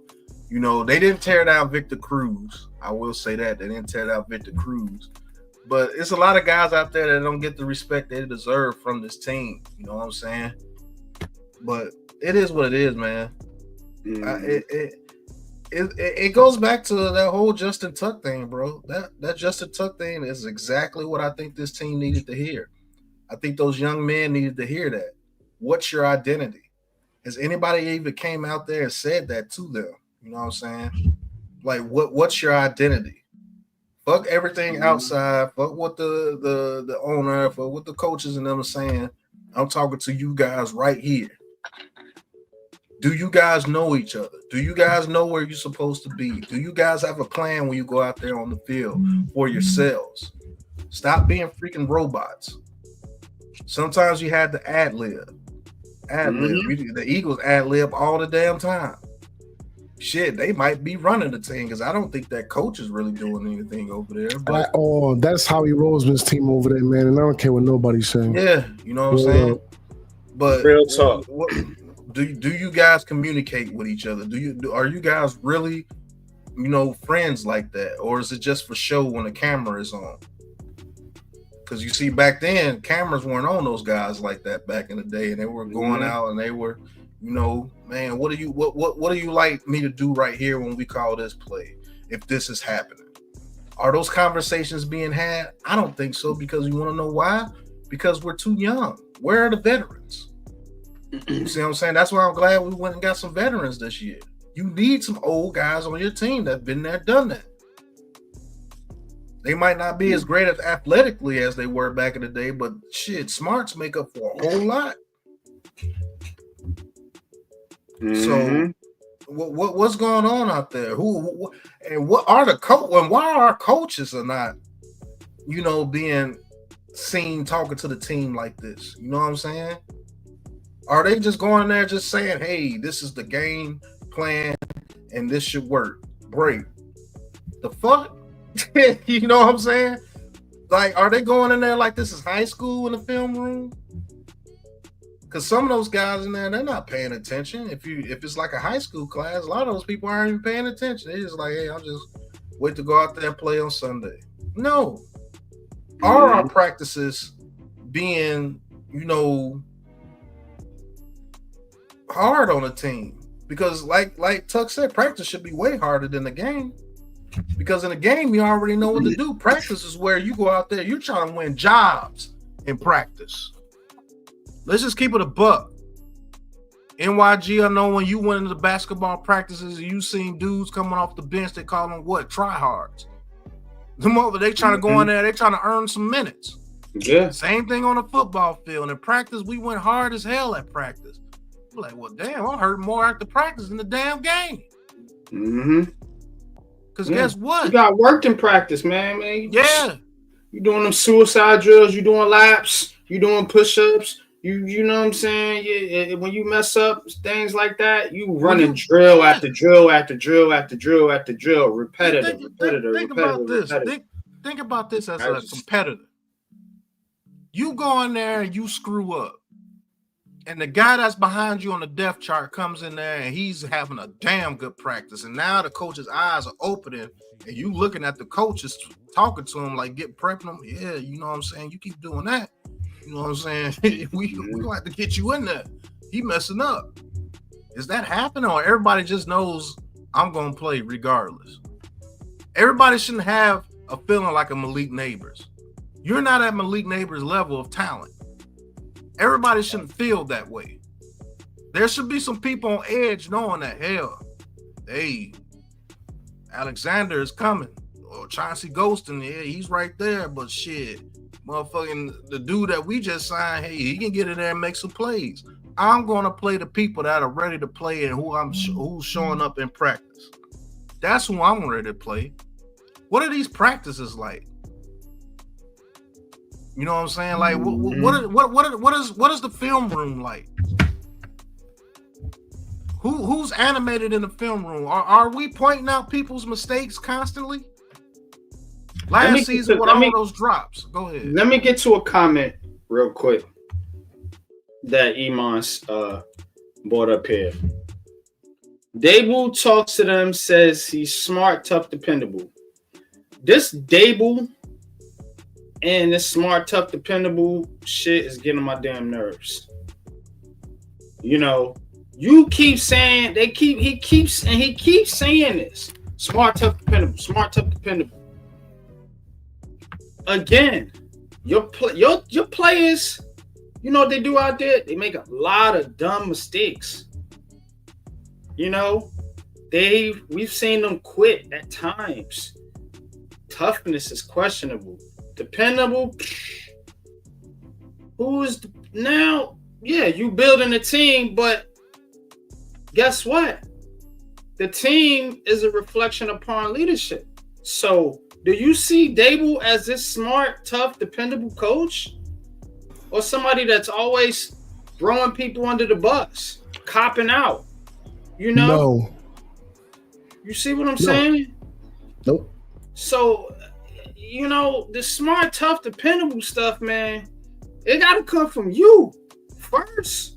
Yeah, is he smart, tough, and dependable? Because the last couple of years, he ain't been smart. That's a he fact, definitely bro. ain't been dependable. Yeah, right. And you know what's crazy is that little saying is not even his to begin with. Supposedly, he got that off of Bill Belichick. Yeah, of course he did. So it's even more fraudulent stuff, and it goes back to the smart enough to come up with this. Yeah, man, and the leadership is major key, man. Like, it's gonna have to come from the players because it's not gonna come from Brian Dable. I don't think the leadership. that energy, that the identity, where it's going to come from, it has to come from the players, right, by default. And what you said earlier about Bobby O, super major key, because he's that leader in on the defensive side of the ball. Absolutely, it's going to have to come from him. It's going to have to come from Dex, and it's going to have to come from Brian Burns. Those are the leaders in that defense, specifically Bobby O. Let's talk about Brian Daboll for a second, man. I just don't get head coach vibes from him like that. Nah, man. I get coordinator vibes when he doesn't have that much control. I think coordinator, yeah, I can deal with him, but head coach, it's like head coaches to me are people like the other Brian. You know what I'm saying? That team over there with the Dolphins. He didn't want Tua there. He let it be known. He never hit it. He didn't want Tua there. But guess what? Just because he didn't want Tua there doesn't mean that team didn't respect him. Because guess what? That defense became one of the top defenses the last 8 weeks, and they made that record look very good. The same defense that he's running over there with the Vikings. So if he got the Miami Dolphins defense to look like that, that's leadership. You see what I'm saying? Leadership comes from guys like Andy Reid. It's just something about an Andy Reid that you want to play for him, and he's just going to get the best out of you because you just want to do it for him. Like, I don't see those players really going out there and be like, I want to play for Brian Daboll because we really believe in Brian Daboll. They can say it, but their actions on the field doesn't say it. Like, nobody's scared to be disappoint the coach. Mm-hmm. You see what I'm saying? When you're on Brian Flores' defense, you're like, I got to do my job or that's my ass. Nobody's scared of Brian Daboll. All those concentration drops and all that bullshit out there, they didn't walk off the field. Hell, Darius Slayton walked away from him a couple of times. Yo, is it possible that Brian Daboll is a Bill Belichick yes man who just stumbled into a head coaching position? Because that's what I'm starting to think. I think he got that head coach position because of nepotism. And I think Joe Shane was, man, John Mara is another subject. God, dog. Because look, there's a lot of talk now that even Bill Belichick might be a little fraudulent because of the situation going down at UNC now. And that's not even to get into that, but it's just, I just feel like it'll go with the nepotism. Like, as you said, there's just a lot of rocks are starting to be uncovered now, is what I'm saying. You know what I mean? Yeah. It's crazy, bro. Yeah. Most definitely, man. Yeah, I just think it's a lot of fraudulent things going on with these hires from John Mara. I don't think John Mara really does his due diligence when he's hiring these people. But I do believe Joe Shane can be a good GM. He just hired Brian Daboll because that was his boy. You knew when Joe Shane was hired that Daboll was coming with him. And I think Brian Daboll has an ego out this world, and he wants to prove that he's this guru so bad. For no reason, and that's the crazy part. And then it's wild because it's like, I feel like your ego is so inflated that you're doing all this extra verbiage, nonsensical nonsense, Craig. Yeah. And then it's crazy when you got people who were coming out of college thinking that we're going to be successful in an Evan Neal or a Jalen Hyatt, right? And then they looking like nobodies right now. So what's really going on here? What if it's the issue with the roster placement is that Brian Daboll really doesn't know how to do it. Only thing he really knows how to do is call plays, and he doesn't know how to set people. Because that's a question you have to ask. Does he really know how to put people in the best position to get the best out of them? Why hasn't it taken you 4 years to put Evan Neal at guard when you seen that he wasn't good at tackle? And I'm going to lose my shit if it's at right guard because it should be at left guard. But continue. I've been saying to put this dude at guard, and now they want to do this. Now, guess what?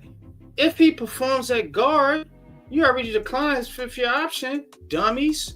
So now he's gonna be a free agent. Guard money. Yeah. Y'all so dumb. But look at the way that he treated Slayton.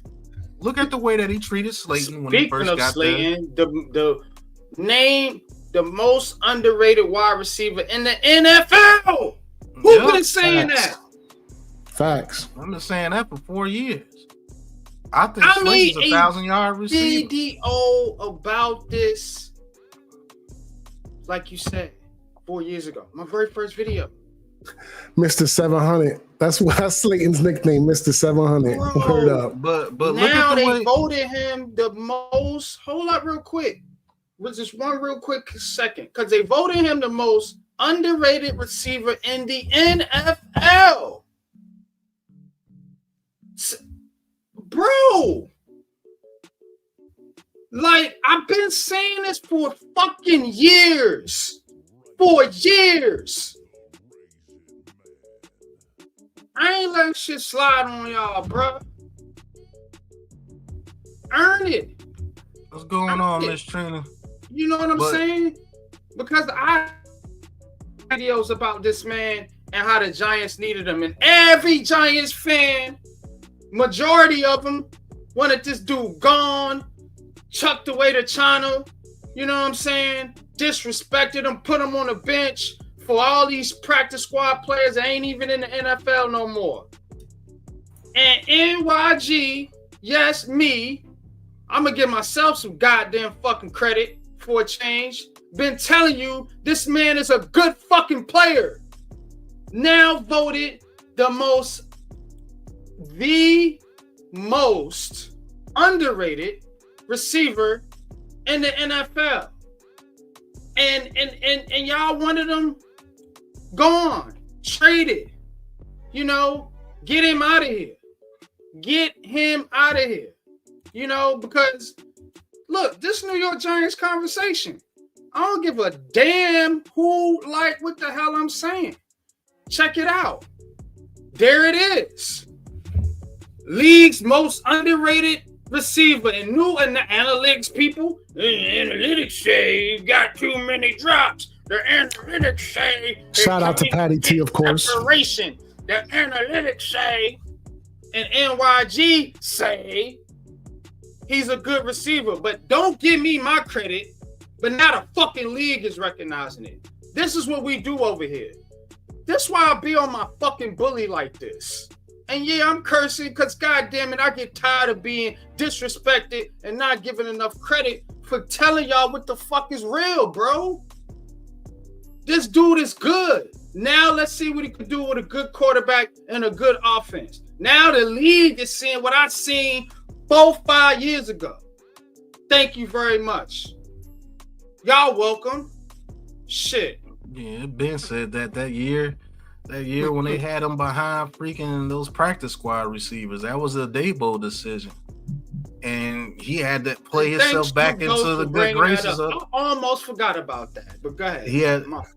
He had to play himself back into the good graces of the team, basically twice. Does our coach know roster? Does he know how to build rosters? Does he know how to use the pieces on his team? And when you look at Brian Dabo, the people that always shine on his teams are the aliens. The ones that you don't have no choice but to let them shine because they're going to be like an A.J. Brown or Jamar. They're going to shine because they just That's them. You said it, man. Happen. Yep. Wan'Dale Robinson got 140 targets. But the NFL is saying Darius Slayton is the most underrated receiver in the NFL. You know why? Wan'Dale Robinson that many targets and not Slayton. You know reason why people like Wan'Dale Robinson get that many targets is because Dabo has his favorites. And he has his system, and he just believes that system is going to work because I created it. And you got people like Hyatt. Maybe Hyatt is being held back by Dabo. Pretty sure. You know what I'm saying? I don't think he's that good, but I think he's better than what he's shown.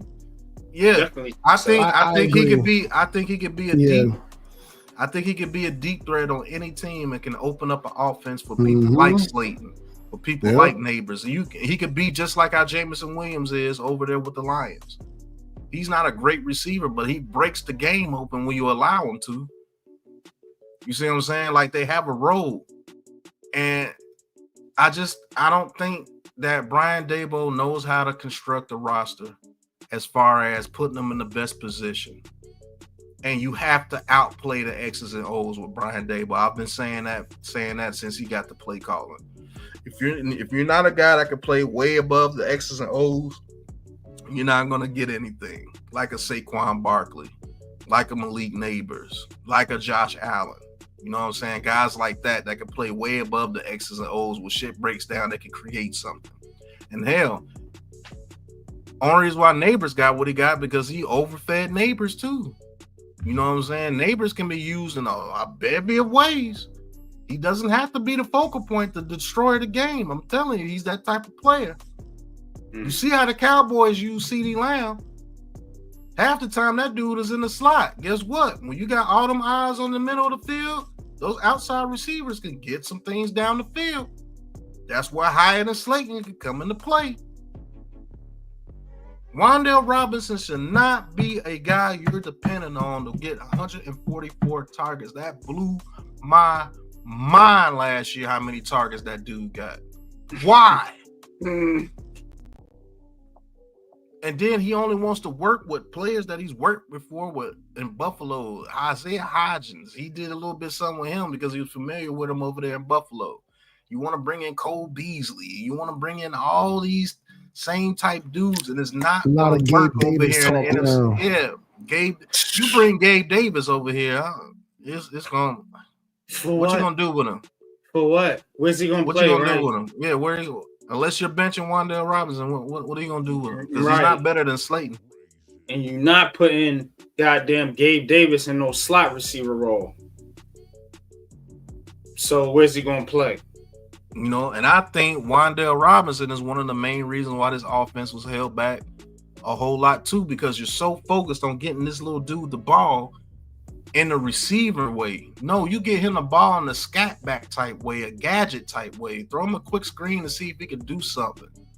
You know what I'm saying? He's not that guy that's going to route somebody up and jump over and catch it over somebody. No, he has to be literally almost wide open. And then even then, you have to worry about the drops. I'm done with him. That's me. That's the guy they should be talking about trading.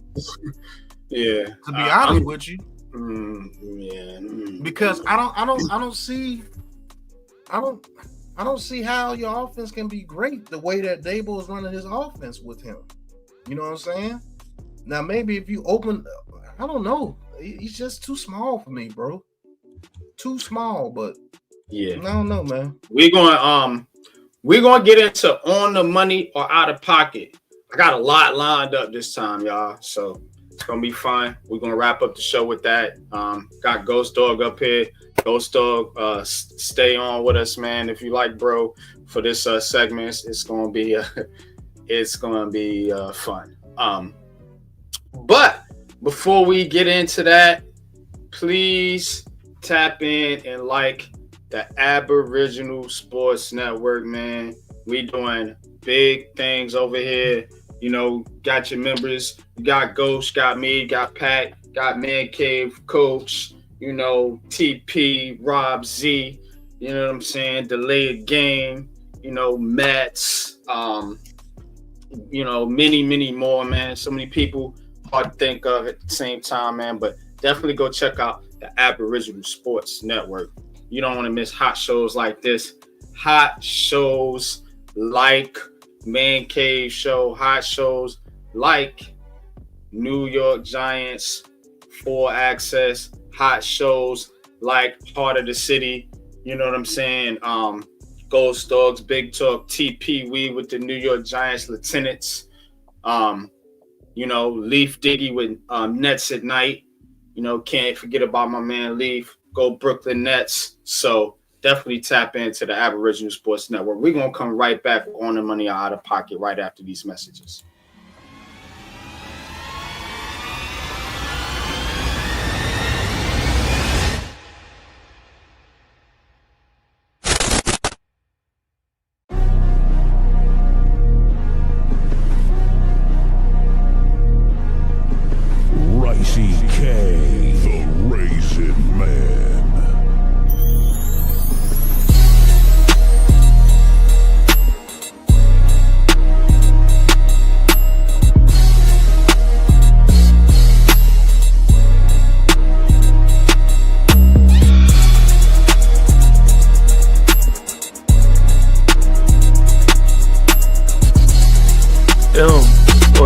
Giants organization that really put Daniel Jones in the forefront and carried him in that type of light, man, on national TV. $223. The suspension also opens the door for the Texans to release Al-Shahir. Then in 1976, guess who was hired? At T-Spans. This is where preference plays the biggest. But I'm gonna have to knock this down and get the oohs and ahs of Houston.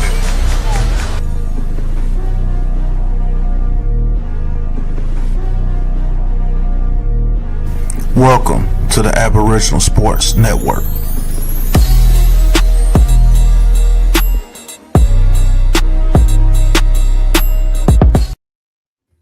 All right, man. Let's get into it, man. So, we gonna set it up with your mans. Your mans, he at it again. Oh, Saquon. Here we go. He say, Hims and Hims boys, the Philadelphia Eagles, they're a top 5 team all time. All time. So we talking about, 85 Bears, the 90s 49ers, the Cowboys back in the day, the Patriots teams of recent Chiefs run. The Eagles got them all beat. Top 5 all time. On the money out of pocket. Y'all talk to me, man. These dudes always running their mouth. Is he on the money out of pocket? No, he out of pocket, man. I don't think they can beat any one of those Cowboys teams in those 90s. I don't think they could beat any of those 49ers teams in the mid 80s to early 90s because all those were defensive teams. You see what I'm saying? That Patriots team, I don't think they could have beat those Patriots teams. 2000 Ravens? Yeah, I don't think they could have beat the 2000 Ravens. Shit, I don't think they could beat the 85 Bears. I don't think they could beat the 86 Giants. To be honest, with all those teams with those great defenses, they wouldn't allow Saquon Barkley and A.J. Brown to do all that. And they would have got after Jalen Hurts and they would have made him play quarterback. You know what I'm saying? Now, the 2007 Giants, they had a heck of a chance. I think they had a heck of a chance, but I think our offense could have, held it down while the defense got them off the field. You know what I'm saying? But all those teams that were very good at stopping the run, they wanted to beat those teams. He's out of pocket. You're a very good team for this era because you're in an era where, the people are not as bullish as they were back in the day. You know what I'm saying? Linebackers weren't coming down here and knocking people the fuck out. It's based off athleticism and analytics, and y'all just a bully team. You see what I'm saying? That's why the NFC East has always been, one of the top divisions. Is the top division in football history because we had the most Super Bowls because we're bullies. And we're in an era where there are no more bullies out there. You know what I'm saying? And so you just go out there, you punk people. And that's what they did all during the playoffs. They just punked people. And believe it or not, the Rams should have won that game because the Rams were actually playing. Out the Rams. 99 Rams. Matt Stafford was getting busy in that game, bro. Yeah. And if that Rams team, and if that Rams team just last year in the playoffs could have stopped those big 60-yard runs that he did, those 2 60-yard runs, they would have beat the Eagles because they were playing some good football. It's just that they weren't strong enough at the point of attack on the offensive line to match what the Eagles' offensive line can do. And you had teams out there playing against Dallas's offensive line that even makes the Eagles' offensive line now look stupid. You see what I'm saying? Like, people were used to going against offensive lines like that back in the day because you had no choice. That's why you had great defenses like the people that what's the guy Haley that played for the Cowboys and the 49ers. You had people like Charles Haley. The dude was crazy as fuck. You know what I'm saying? So you had to go against people like that. So no, they're not a top 5 team of all time, but they are a great team, but that's out of pocket. Ghost, man. What's your thoughts, man? Get your mans. Man, you already know what time it is, man. This dude is way out of pocket, bro. Like, let's give credit where credit is due. They got busy last year. They did their thing. And key word was Pat was talking about era. Maybe in this era, there's some argument for this conversation. But all time, fam, you're lucky if your opinion is like we're in the top 15 of all time, let alone top 5. Yeah, I'll give them top 15 for sure. Top 15 is a conversation. Top 5 all time, cut it out. Especially in comparing eras. Because, all time is exactly what that is. You're comparing eras at this point. It's not happening. So, no, it's way out of pocket. They so great that the NFL wants to ban the tush push. I didn't see this 89-49 is tush pushing. I didn't see none of these other teams using this play that the Eagles have ran into the ground so bad that the league is trying to vote to ban it. Y'all not top 5 all time, man. Kick rocks. I don't care. Yeah, and I'm gonna say this about the tush push. I'm not gonna say they should ban it outright, but I agree. I think it's a little whack, whack ASF, to keep the language at a minimum. But I agree, man. It's corny, dude. You know what it is? You know what it is? It's when you was in the arcade back in the day, and you was playing Street Fighter, and the motherfucker just kept shooting the goddamn fireballs and was eat fireballs. That's what that is. That's what it is. It's called cheesing. Yeah. Well, you just being cheesy. Yeah. But if they had to play straight up, yeah. I don't even think they won a Super Bowl without that play. They don't. That's my point. They not top 5. Now, how many touchdowns are they robbing away from Saquon with that tush push too? Think about that. Oh man. Yeah. Jaxson Dart. So, Ghost, you touched on this earlier. Now, Dart was, doing an interview or whatever, and people are making this as a shot at Shedeur Sanders. Particularly him saying this particular quote says, "You better be prepared going into a Dable meeting because it's intense. If you're not prepared, don't step into the meeting. You're gonna get grilled."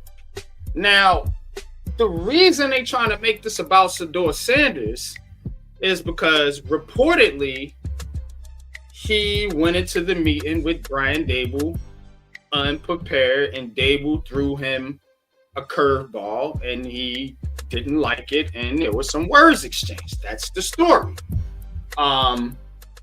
Everybody knows it was reported. Dart knows about it, obviously. So people are trying to take that as him taking a shot at Shedeur Sanders. Is this on the money or out of pocket? A, do you think it's a shot at Shedeur Sanders? And B, is it? I mean, is Dart out of pocket for saying what he said? So is this out of pocket about on the money out of pocket about Shedeur? I mean, about Jaxson Dart or the people that reported this? Oh, I'm asking both. I mean, do you think it was a shot? Okay, and if it was a shot, is it on the money out of pocket? First and foremost, I don't think it's a shot. Now, if this is based on ML football, they're out of pocket, or even try to create this story for clicks. As far as Jaxson Dart, I think he's just saying exactly what he meant when he was going into a room with Brian Dable. Because Brian Dable does this little grill thing, and he's very intense on doing his meetings and everything. And he went in there prepared. I think he's talking about him, his preparation for himself. I don't think he's caring about Shedeur Sanders. Why would he have to diss Shedeur Sanders? He got drafted at 25. They've never had words. They never had an exchange or anything. He's just talking about his experience going in there with Brian Dable. Now, ML football, whoever reported this is out of pocket because you're just doing this for clicks. That's all this is about. you're trying to create a beef between Jaxson Dart and Shedeur Sanders, and I don't think either one of those quarterbacks are worried about the other. He's just talking about his experience in there with Brian Daboll. And when you look at what happened on what they call that Giants, when they was talking about drafting him, you saw what he went through in there. He grilled him intensely and he passed the test. And they both liked him. That's just it, point blank period. So it's out of pocket on whoever reported this. That's out of pocket. Ghost. You was leading into this earlier. And to be honest, I'm looking at this right here and I'm thinking they may be stretching it a bit, what we call reaching. But at the same time, you gotta know who Jaxson Dart is. And he may have a little bit of that. Yeah, I went to the squad you want to go to. Yeah, the ish talking. Yeah, popping off. Yeah. So again, I'm gonna let you. Pat. Love Pat. He's gonna be the voice of reason for us all the time. But Ghost, man, talk to him, man. Is it a shot? Is it on the money out of pocket? Look, I could definitely see that perspective. I ain't gonna say it's not out of the realm of possibility. That being said, man, I think what he said was what any quarterback prospect would say about any coach that's interviewing for any draft prospect process. I just think that's what that was. He spoke his truth. He was on the money with speaking his truth. Maybe there was a little bit like you said, maybe there's a little like, yeah, I'm over here, you over there. And, maybe, but, Cleveland, bro. Again, yeah. And, quarterbacks go there to unalive. So there's that too. But, we talking about Jaxson Dart. So I think he was on the money with sharing his experience, in particular with, how high and mighty Daboll thinks he is. But as far as like spinning a narrative, these dudes over here, man, it goes along with the whole like trading Jameis Winston and this, that, and the third of whatever possibility of whichever. Nah, man, I'm good. Definitely. It's off-season filler. That's what this is right here, and it sucks because it don't gotta be drama, man. Like, but the media's gonna media, so definitely out of pocket for ML football over here. The media is going to take the Jaxson Dart and Shedeur Sanders thing. The rivalry and push the story narrative. Yeah. Oh yeah. Be linked, controversy sells. Jadakiss said it best. And that's how this thing. So just be prepared for things like this to continue to come out and to continue to be leaked and talked about, because these two guys are, I think, going to be, Yo, I'll say this. Years to come, I'll say this. I hope very good. I hope they, good. And they really become, top end rivals, competing for Super Bowls. So, what you was going to say about? Yeah, I think that's what that is. I think if Shedeur wins that starting job over there, which I'm sure he will, it's going to be the narrative and the story and the headlines behind that matchup, if it happens in the near future, is going to be crazy. It's going to be crazy.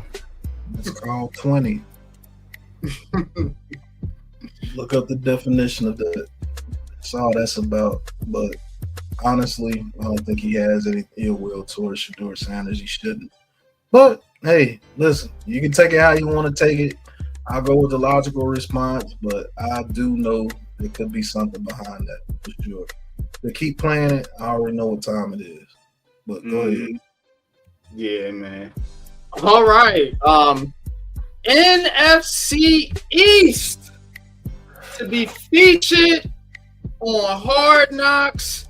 The Giants thought they was getting away. You ain't going nowhere. Just when they thought we was out. Just when you thought you were done, we're bringing you right back on Hard Knocks. Now, I'm gonna put this over to the NFL. Is the NFL out of pocket after all the Giants that went through, making them go back on Hard Knocks, or is Hard Knocks out of pocket? Even though it's the NFC East in total, it's like the Giants just had their little shit show. That's what it was on Hard Knocks. Like, give the guys a break, man. You know, pick them up, man. The man's that take enough of a beating. Take them on inside. Damn, they out of pocket, or are they on the money, man, for continuing to feature the Giants in these type of shows? I normally don't do this, but I'm gonna give myself the big screen on this one. I believe the NFL. I believe the NFL is on the money, and I believe this is Brian Daboll's worst nightmare. Because now, if they are really going in tune the way whoever does the Hard Knocks go in tune with these teams, you're going to see exactly what's happening with these guys in the film room. You're going to see exactly how these players are responding to Brian Daboll. You're going to see how they play on the field looks going towards the message that Brian Daboll is giving. Joe Shane, I think he's good. I think he's good. He's giving him the groceries. Now Brian Daboll is going to have to see how to cook the meal. I think this is a huge knock on Brian Daboll. This is his worst nightmare. I think it's Shane Bowen's worst nightmare, and I think it's a nightmare for some of those players that is on this team, like a Wan'Dale Robinson. Are you going to see how he is getting forced to ball? You see what I'm saying? It could be the worst nightmare for the Giants if we're losing and Malik Neighbors is shown who he really is. Let's keep it a buck. Malik Neighbors is not a kowtow type player. Like, he's going to speak his mind. If he gets too fed up, who's going to control him? Who's going to control him? And I'm not saying he's going to be a bad player and a bad apple to the team. I'm saying who's going to control his mouth. We already seen it last year when he said it's not the quarterback. And they asked him, what do you mean? He just said it's not the quarterback. We did the same thing that we did with Locke that we did with Daniel Jones. It's not the quarterback. Will you get more elaborate this year? Yes, because he wants to be a top receiver of all time. And when somebody's thinking that way, he doesn't want any bullshit in his way to stop him from getting to his goals. And another person that is going to be a huge light on is John Merritt. This is on the money. I want to see what these dudes are doing in season. Because that's me. I go about this like I'm a coach on that team, and like I'm a coordinator or a film coordinator or something. Like, what the fuck is going on in here? Why are we so unfocused? Why what's our identity? You're gonna see what the identity of this team is this season. If they really go in tune what Hard Knocks usually does. They don't pull no punches. And the embarrassment that we got with that off-season Hard Knocks, imagine the embarrassment in season. Could you imagine Hard Knocks being that season last year? Oh, God. Oh, my God. So, I think this is on the money, and I can't wait to see it.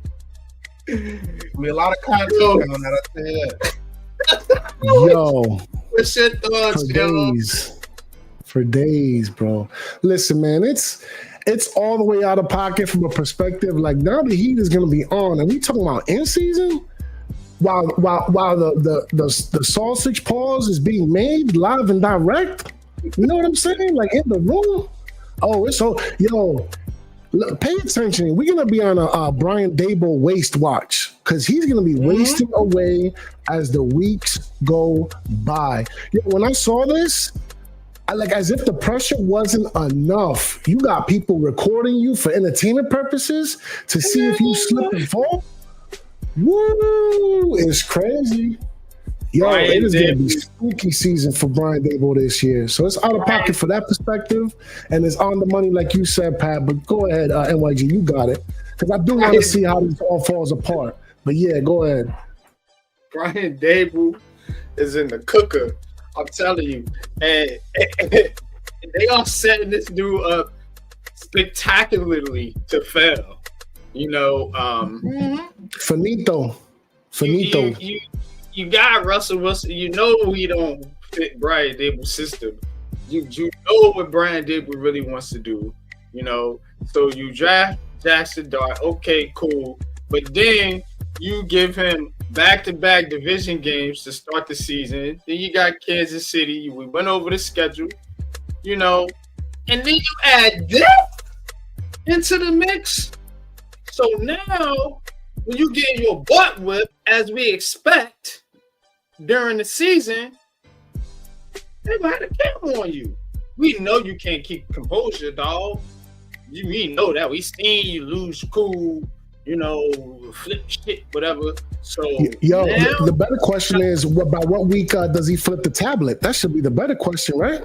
Instead of the Jaxson Dart starting. You might flip the cameras, the hard knock cameras, bro. It might get that bad, yo. You know what I'm saying? Because you got to understand, it's about winning. I don't know what you're winning with this team and the way you coach. You know, and this is going to expose a lot of what we already know. Once again, it's like the first straight one did, facts. you know, so I think it's on the money, and I can't fucking wait to see it. Me either. I am all about exposing the fucking this team right now. I'm sick of them lying. When is this? How do you lying to me? December. Say less. On the freaking money, man. Oh man. All right. Now. All right. Here's another one, man, coming out from Adam Scheffner. I'm sure you guys heard about this one. Flag football. Flag football. Shout out to Coach. Get well, brother. Love you, man. Hope you get back soon. But I know how Coach feels about stuff like this. But I want to give my guys here with me today is see how if they think this is all the money out of pocket, because a lot of people got mixed feelings about the NFL and their ability to go participate in the Olympics. Now, flag football is flag football, but you're still running, moving, jumping, cutting. The safety if players getting hurt, you know, not being able to participate during the season. One, Mr. AJ Brown did already said, I ain't doing it, dog. Stop it. I ain't fucking with this. Is it on the money or out of pocket to have NFL players participate in the Olympics in flag football? Oh man, this is definitely out of pocket. These are normal dudes going out there playing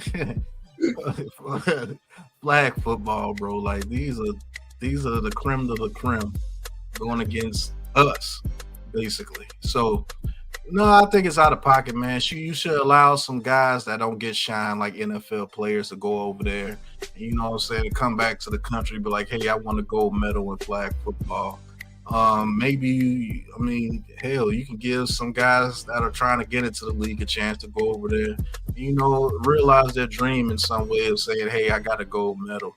You know, these guys already get all the accolades. They already get all the money. You know, they are everything that comes with it. Why don't you let some regular guys go over there, some regular athletes that didn't make it or regular athletes that are just good, and let them go over there and participate in the Olympics and let them get that experience going against other countries in flag football. This should be something like your homies going out there to play. Who got the best homies to go out there and play some flag football and win the game like we used to do back in the day? You know what I'm saying? Don't put those guys who got all that stuff. They should be training for the next season coming up. What if one of those guys go over there and tear Achilles playing some damn flag football and their career is altered because of that bull crap? No. Let regular guys like Pat, NYG, and Ghost Dog go over there and get that experience and bring home a gold medal if they can. You know what I'm saying? Right.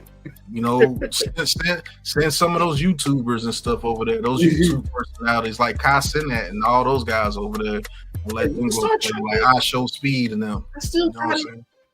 I could run routes. Right.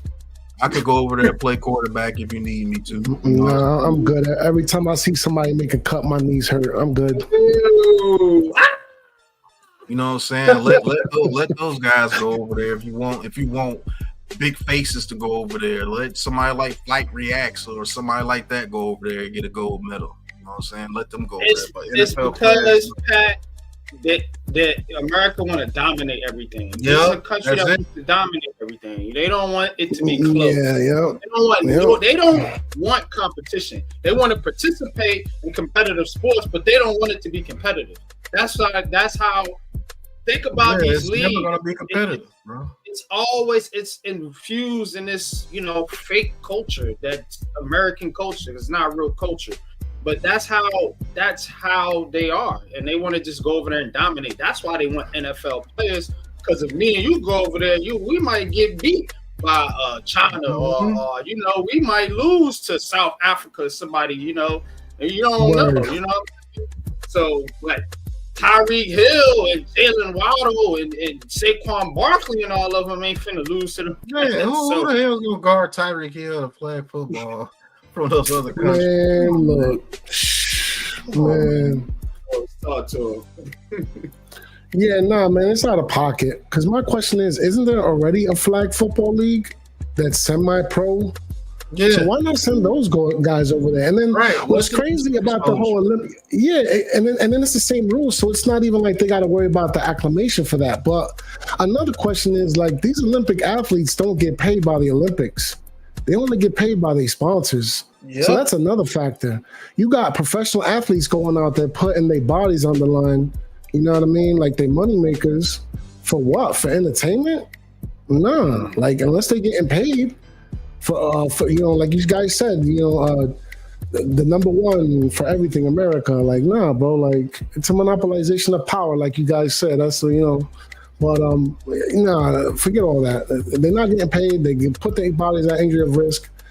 Nah, bro, it's not worth it. It's way out of pocket. No, thank you. And I agree with AJ Brown if I was in that position. Yeah, I agree with AJ Brown. I'm not going over there. Definitely, I'll go over there. And like you said, who's going to compete? They're going to get throttled out there. The basketball players get throttled, let alone the football players. What? Well, they want to do it for to make the game more international. They trying to do. See, the NFL is. Let me tell y'all a secret. NFL is jealous of the NBA. Very jealous because the NBA has global. You see, Luka, Giannis, and all of them in there, and the NFL want to be that. See, nobody care about this old football over here in these other countries. They really don't. You know what I'm saying? And that's why, they like building up these Germany games and they having a bunch of these international games because they want to be global, like hockey, like baseball, and like the NBA. You don't have those a global sport. They don't have a global sport. Global sports are like soccer. Rugby's more global than football. Rugby. You know what I'm saying? Basketball is so global, bro. You'll never be able to compete globally with basketball. You just won't. Tennis, volleyball, all those sports. Yeah. Yep. Football's not a global sport. Here's the thing. And the thing about football is you need all this equipment.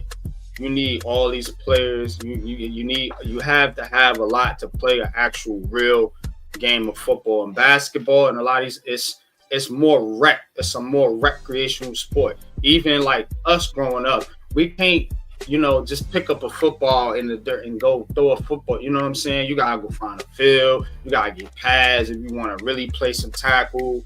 You need all these things, and that's why some of these sports are more global. You know what I'm saying? Because it's more easier for poor people to play the game. You know what I'm saying? Fact. So that's kind of where this is, and that's why they pushing flag football, because they're trying to make flag football be like that. Real flag. They really want real football to be flag football. That's really what they want. If they can get by with it, but see, they got to get. It's too much of the old generation still around. They won't be able to push it through. But if they really want that, that's what they really want, because that's how they can make it more global. That's why the rules are permitted to the offense the way it is. There you go. You know what time it is, Pat. But let's keep it pushing. I got a few more of these, man. Speaking of on the money or out of pocket, man, I had to throw this one in here because this I thought was very, very interesting. The penny is dead. The U.S. will stop making the penny in 2025 or 2026. And since this is on the money, is this out of pocket? Why they stop making the penny for? I got plenty of pennies. I'm doing my pennies now. That's some bullshit, man. Start saving your pennies. That's all I can say. Man, it's out of pocket because it's just going to, if you really study on the world and how the world moves, it's just going to, you know what, one world currency. And this is the first step. Take away the change. Then you're going to take away the paper money. Then everything is going to be electronic. So people are already walking around waving their hand over electronic devices to pay for things. So everything is going to be electronic. And you think the scammers are out now? Lord have mercy. You're going to be walking around one day and you're going to look in your phone, your whole account going to be zero because somebody done made a device to where they can steal all your currency off your phone just by walking by you. You see the little TikTok joke they got with the Apple iPhone, don't you? Where he goes around and plays the Apple iPhone sound and people are like, what did you just do to me? You know what I'm saying? Let's just get you prepared of what's ready to happen, man. We talk a lot of real things on here on this network as well, and that's what it's coming to. And this is the first step. Penny, man. Look, this segment is on the money, out of pocket. This is money. You know, you print money, you make money. Now you not making a penny. What's next? The nickel, the quarter. Mm-hmm. You know what I'm saying? So just pay attention. On the money, out of pocket. Do you got pennies in your pocket because they about to be out your pocket? Yeah. 2026. It's on the money. It's on the money. Get your money out of your pocket. Yo, penny for your thoughts. There's a lot of layers to that right there. How they trying to take the pennies away? That's wild. Yeah, and they trying to take away your thinking. Hello. Oh man, shout out to SBL Bay. It costs more to make a penny than it's worth. Hey, again, it ain't gonna be worth nothing. And I wonder why that is. Talking about getting away the penny, like, you know, that just means things just gonna get more expensive. Everything is just gonna be rounded off based off of fives now. It ain't gonna be no more 99 or 69 or whatever 67. That's it. It's over with. It's rounded off to tens and fives. What I always say, man, to these Giants fans, everything's gonna be based off clout, man. If you ever watch something called Black Mirrors on Netflix, it's good show. Very, very good show. They have I might start reviewing shows for y'all. I thought about doing a little segment of something like that. You know, and I could even make it sports related. We could do sports shows, sports movies. A lot of good sports shows and movies out there too. But thought about that, man. I might take a poll on Twitter, see if y'all want us to do that over here on the Aboriginal Sports Network. Me and Pat can put something together, man. But yeah, go check out Black Mirror. It will wake you up. Because everything's gonna be based off clout. So now your relevance in the world is gonna be based on your popularity. Oh, I'm a 4-star. I could go anywhere I want to go to because I'm a 4-star popularity. But if you're 1-star, you're gonna barely be able to eat. Watch. I promise you. It's because you guys allow it. But go ahead. All right. So now we're gonna have a little fun here. Let me. I gotta get this video. I gotta get the video of the clip of this right here. So here, hold on.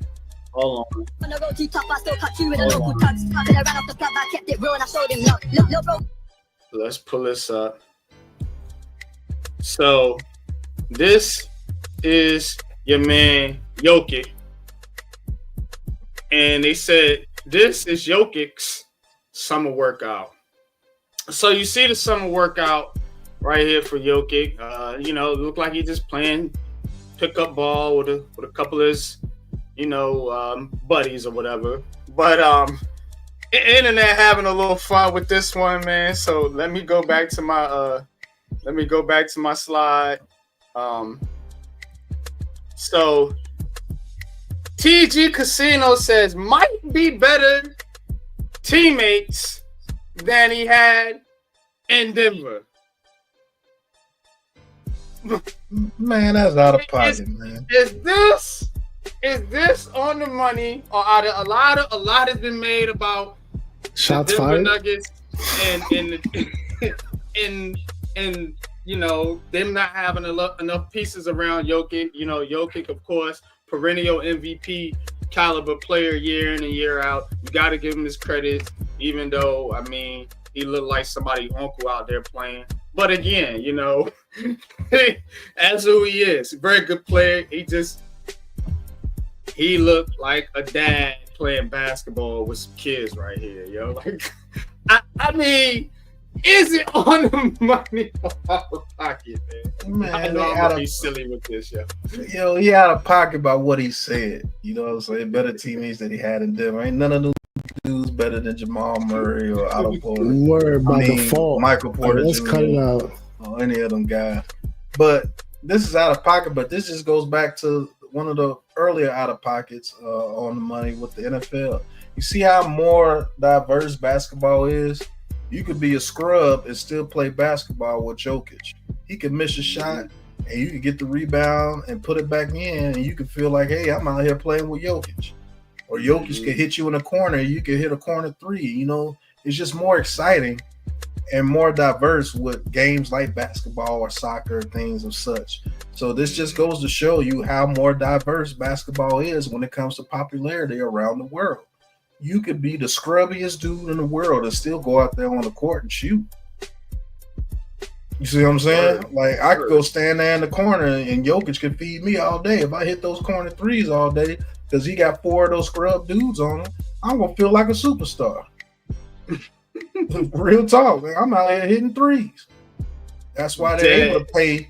That's why they're able to pay people $500 million in basketball, guaranteed.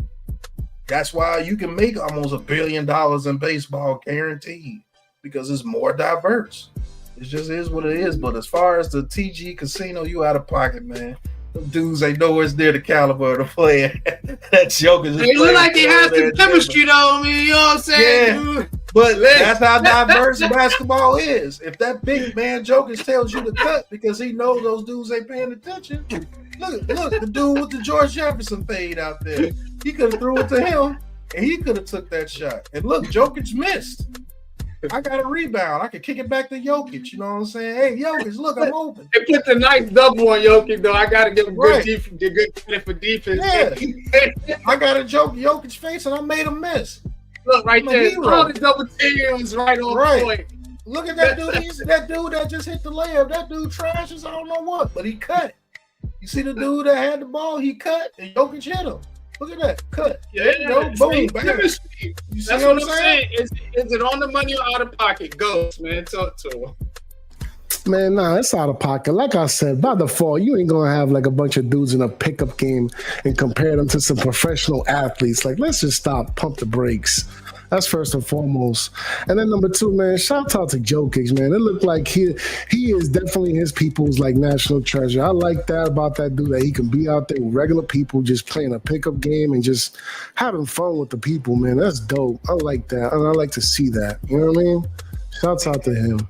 And goes. Which one you think that happened? Me hitting the shot over Jokic, or me stopping Dexter Lawrence coming in to get the quarterback? Which one you think it happened? There's no regular human being out there that's stopping Dexter Lawrence, running straight through you like a freight train. But I can hit a shot over Jokic. Exactly. If his hands are down, I can hit that shot over Jokic and talk shit. Exactly. Man down. Nope. Man down. Right. Man, the moment you make contact with Dexter Lawrence's shoulder pads, your knees is gonna snap. It's like there's a high percentage that you will die. Fat ribs, a broke back, A neck brace, yo. You know what I'm saying? Rice Krispies treat. You heard? Snap, crackle, pop. Like that. You know what I'm saying? All broke up. So all right, man. Like, you know what? I'm gonna pick up a basketball. Last one I got for y'all, man. We're gonna take it back to football in this one. Dom Troll Killman, I like to call him because he always trolling. What puts out building the worst possible NFL franchise? So I guess you're taking the worst of what everybody got and making one team. So logo goes with the Commanders. That W is ugly. Yeah, that's the worst logo. That's so stupid. Jerseys, Cleveland. That is the worst jersey. Worst jerseys, absolutely. Commanders in the worst stadium. I think that's a little debatable. So, I think that's a little debatable. I would have said MetLife. I was just about to say that. Yeah. Now here we get to the nitty gritty. The worst offense. Is it the Cleveland Browns? Yes. They piling on Cleveland, boy. God, no. And Las Vegas. Well, I see. The worst defense. Is it Jacksonville? I have to say the Colts towards the end of last season, but overall, it might be the Jaguars. Bengals too is in that conversation. Yeah, I forgot about the Bengals. Yeah, the Bengals are bad. So, coaching, that's tough. Dallas Cowboys. Dang. I agree. Dang. Wow, he ain't even coach a game yet. That's crazy. And the Jaguars and the Browns right behind them. Yeah. Yeah. Let me move this chat off the way for a second. All right, City. Vegas can't be the worst city. That's I would have thought they would have given it to Cleveland again. Yeah, that would have been Cleveland. Yeah, I thought they had it to Cleveland again. Cleveland is not. It's not a good place, bro. I used to be. Yo, does it stink all the time over there? Like nonstop? Like bad? It's dirty. Noah said it best. What's in Cleveland? Oh man, it is as bad as ever. And I travel for a living. I drive. I've been to a lot of different cities. Yeah, Cleveland is a dump. I'm just saying. Now, that's sad. Cleveland is a good hometown feel, and the people are like they're real passionate about sports. I like the people there. We met some real cool people in Cleveland, but that city is trash, yo. And it's cold. It's windy. It's always cold. I mean, always. Even in July, it's cold. July be like 68 degrees. It's just, oh man. I didn't mind Detroit, Iman. Detroit was okay. I thought Detroit was going to be worse than what it was. No, Detroit was decent. Detroit actually beat my expectations. I thought it was going to be like Cleveland. It wasn't as bad as Cleveland. Cleveland, out of all 32 cities, now that I'm thinking about it, I've pretty much been to them all. It might be the worst. It ain't Vegas. Vegas is a party city. Yeah, Vegas, it could be the worst city if you say the shit that you can get into. Yeah, it's a party city. Or the weather, because I'm not trying to sit in it's a dome, right? So they don't got to worry about the heat like that with the sun and all that. So, you know what I mean? Just dry. It's just dry heat. Yeah, blistering, I heard. If you're worried about heat, you don't want to be in Miami. It's hot. Man. Nah, I'm good. And it's muggy, I heard, too. Oh man, yeah. Here in Louisiana, oh my God, I can't stand it. Fans, the Los Angeles Chargers, that is absolutely on the money. It's them and the Cardinals to me. I can't meet any of their fan bases. What is the metric they're using though but what is the metric they're using though? Like, but when they say worst, is it because of their attitudes? Is it because they're not real fans? They don't have any. No, That's what I most of think. the fans that be in those games be from the other team. Yeah. Why you think they put that fake lady there? That lady's a prop. That lady been in I forgot about different that. cities with different jerseys having the same reaction. I know fans, man. I wouldn't challenge mind them Pat. paying me to wear a couple jerseys in Every different time we stadiums. Every time we travel, Pat, I always look for Arizona Cardinals fan. That's another Not team. I can't never find one, bro. Can't never never find find a Chargers fan. And you Can't can't find find no an Chargers. Arizona fan. We see all the other teams except them two. Yep. Yeah, for real. That's a fact, you bro. see all the fans And we're out going there. to drafts, There be niggas. So the Texans draft fans is out for there. all fans. Yeah, there be Titans fans out there. All these other teams. I don't see no Chargers Yeah, I've met fans out Bengals fans too. Raiders fans out there. Be Bengals fans out Raiders there. fans, yeah. Raiders fans and Browns fans. Every other team is Bills represented fans. very well. Even the Packers represented Yeah. very well. Panthers? You cannot find a Chargers fan or a Cardinals fan. I swear you can't. Mascot. Vegas Raiders.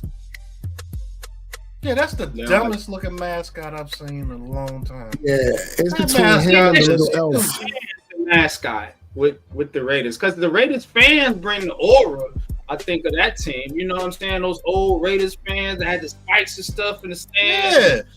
Weird Why is fake that the face. mascot now? Who is this cat? You know what I'm saying? He's not even wearing the hat from the logo. Yeah, that, I don't Is know. it? Is that the? Is it? agree. The Giants don't even have a mascot. Right. No, we don't. Is it LPG? Shout out to LPG. I don't mean to call you the mascot, bro. Kind of odd. Might as well be the He mascot. is. I He's mean, the you kinda unofficial odd, official. bro. Yeah. It's like Fireman Ed's the mascot. Fireman Ed. Yeah, for the Jets. Yeah. Is he still that's showing a- up to games? Yeah. Fireman Ed. Yeah. Okay, that's what's up. Yeah, no, these guys are stupid. It's between this one and the elf for the Browns. They need to figure that one out. It's either the elf or is it the dog? Like, which one is it? Like, enough with the nonsense. That mascot looks stupid. Yeah, it do.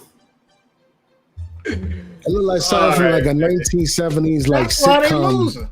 That mascot is ignorant. Mascot is ignorant, man. But Man, my building morale the go down worst every time I see him. NFL franchise, man. I have to say, most of this is on the money. Yeah, most of this is on the money. Most of Only this is one on you the can't money. say really ain't on the money is the defense in the city. Everything else is pretty much up there. The stadium is the city debatable is between Washington Yeah, yep. and MetLife. As the worst city when you got cities like Cleveland out there. You know what I'm saying? Cincinnati ain't no grand place to be at either. You know, neither is Detroit. You know what I'm saying? So, yeah, And that logo is 150% on the money. That is Yo, the they trashiest dropped the logo. ball so bad with that logo, bro. Like, They could have man, made that that joke logo. look so official. Terrible. Yeah, that it's logo. a double. Yeah, it's just a Like, W. No imagination at all. You know, like You know what that logo look? You ever went on Madden and created your own team? And they got those letter The letters letters that's with the exactly outline how of it the looked, color. bro. Yeah, yep. There was Right. no effort put into that or nothing. oh, We're the Washington Commanders. Just put a W over there yeah, in maroon. slap a letter up there. They ain't going nowhere anyway. What type of merch can you sell with that W? That W looks stupid. You know, like Basura. this crap. All right, man. That is gonna be it for all the money or out of pocket, man. Man, y'all be getting out of pocket, man. Y'all be Right. getting Out of pocket. Oh man, that damn Commanders logo is terrible, man. That's the worst. Fucking, Man, hey, call K&P Productions. We'll create you a logo better than that. man, I can do way Yo, better. Bro. I mean, you feel me though? Come on, man. We got you. We got you. I might have to reach out to somebody in the Commanders organization, man, and let's make a deal. I'm a Giants fan, but we talking money, so we could help you out. Right. Help us out compensation wise. So they would do better putting Jaden Daniels' face on the helmet. Might as well. Shit, because he's definitely the face of that franchise now. Damn sure is. You about to bring him, drag him out the dirt, man. Drag him out of the dirt, man. But we're gonna get ready to get up out of here, man. And this was dope, bro. Dope show today. Always bringing the heat.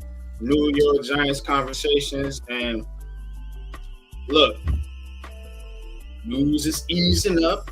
So, we don't want to give all our cookies away, our treats just yet. So, I'm going to be bringing back New York Giants trivia starting. We're probably going to start that the preseason and then work all the way up through the season. Part of the city will be resuming probably along that same timeline.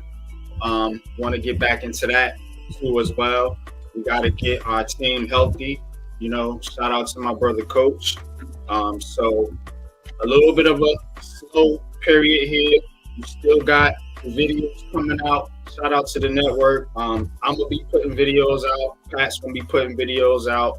But we're gonna dial back the lives as the season eases up. I don't want to personally give you guys a lot of OTA and a lot of reach clickbait stuff. Keeping the show authentic, real, authentic, and that's what I meant by that. But I do want to keep the show how we do it, and giving you the real breakdowns, breaking down the players, breaking down the film. Pat got a new segment coming out for you on the show. So we got big things coming out on the Aboriginal Sports Network. But as far as I'm concerned, in this show and the content that I'm going to be putting out moving forward, we're going to give you Giants conversations and, Heart of the City will resume once we get Coach back healthy. Going to be giving you guys a morning wrap-up sports show. Mondays, Wednesdays, and Mondays, Thursdays, and Fridays. We're going to be doing that. And we're just going to talk all sports, everything that happened over the weekend, and, everything leading up into the weekend, on the Friday show or the Thursday show. Pat got some NFL show coming out for you on Tuesdays that will be premiering this season, as well as the film review show Wednesdays for you guys coming up during this season. So we got big things coming up during the NFL season. As far as NBA is going to get the Blacktop podcast back rolling. As soon as I get my guys, as soon as I get a meeting with my guys, Man Cave and Leaf. You guys, if you're listening, get a hold of me. Let's make something happen. Let's get a day that we could do this show and talk some basketball. You're going to get Nets at Night. You're going to get Man Cave's Knicks podcast, as well as the game calls throughout the season. This coming up basketball season, we're going to try to give you some late games. Me and Pat's going to try to work something out where we can call some late night basketball games, give you guys something on the West Coast, to look at night, because I know you guys are 3 hours behind. So we got all that up for you. And of course, our guys, Ghost, bringing you his highlight tapes. TP is going to be bringing you, New York Giants content exclusively. So, and TP's going to be a feature on a lot of our shows as well when we do Giants conversation. You get your basketball with Nick, the Knicks and the Nets with Man Cave and Leaf as well. The Layer Game will have their podcast premiering back during the NFL season. And we got gaming with Rob Z, and I'm gonna be bringing some gaming stuff out too for you guys. If you like some old Mario, some old Street Fighter, some of them old classic games, I'm gonna do it like a little chill podcast. You know what I'm saying? We might even sip a little drink or something. You know what I'm saying? Just have a nice little chill vibe.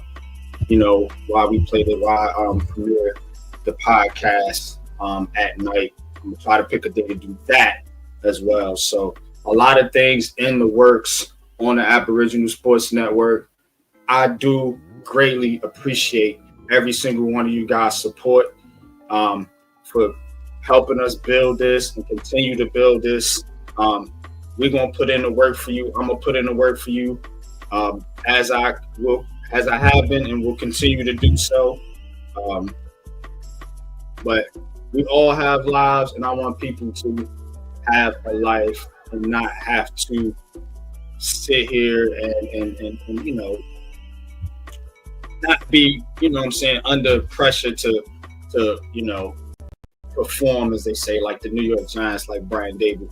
You know what I'm saying? Right. So just everybody live your life, man, and just know, though, the content is on the way, and a lot of things are being built in the background as we work on some new intros, some new segments. I hope y'all like On the Money or Out of Pocket. Like I said, we got more segments coming up for these shows. So again, appreciate y'all. Continue to support the show. Help us grow. Help us get to 500. That is the goal. I want to be there by the end of this year. Help the network. Help us build the network. You got some dope brothers here putting in the work, giving you good content, giving you exclusive interviews, giving you analysis and breakdowns. We know more sometimes than the people you watch on TV. Sometimes they get our takes and go take them. You know what I'm saying? So just know you're getting good information here. You're getting good stuff here with the Aboriginal Sports Network. And if nothing else, if you just hate, you just want to hate, you can hate too. Right. Hate is free. I can't stop you. So again, supporters and haters, we appreciate you. Greatly appreciate you. Look out for more stuff on the network. A little bit of a slow period, like I said, but we definitely gonna ramp up. We're gonna be ramping up real heavy this football season, man. So that's a fact. Gotta stay tuned for that, man. But I just want to put that out there, and just let everybody know, man. We working real hard over here to give you guys the best content. So it's just getting started, man. It's just getting started. We still building. You know what I'm saying? The baby's still growing. It ain't even start walking yet. You know what I'm saying? It ain't even got out of his diapers yet. You know what I mean? Right. Right. So, we just nursing it right now and feeding it. So, but man, anything you guys got, man, before I get out of here, man? No. Nah, man, take the words right out of our mouths. Pause, man. Just hit like and subscribe, man. Stay tapped and tuned in. It's a little slow right now. Things will ramp up the closer we get to football season. Mm-hmm. Man, I cannot wait. Yeah. We're keeping an eye on you, Brian Dayball. Right. All eyes on you. Watching you, Brian Dable, man. So definitely with the New York Giants and New York Giants conversations, man. We will be back, and we'll probably do the upcoming mandatory mini camp is the main one that everybody got to do. We'll cover that, and then we're gonna take a break little salute. What do they call it? You know what I'm saying? A little sabbatical. Sabbatical. That's the word I'm looking for. A little sabbatical. Then we're gonna come back full steam ahead for training camp. You know, so we just, like I said, we want to make sure that you guys know they don't think we just disappeared and we ain't making content. I have to put out these messages, and I'm gonna put stuff in the chat as well to let everybody know what's going on. But again, back from mini camp, sabbatical, training camp, full steam ahead. We got hard knocks. We got all kind of stuff to cover, man. So definitely appreciate y'all, man. And until next time, man, we up out of here. You know what time it is. Holla! Peace.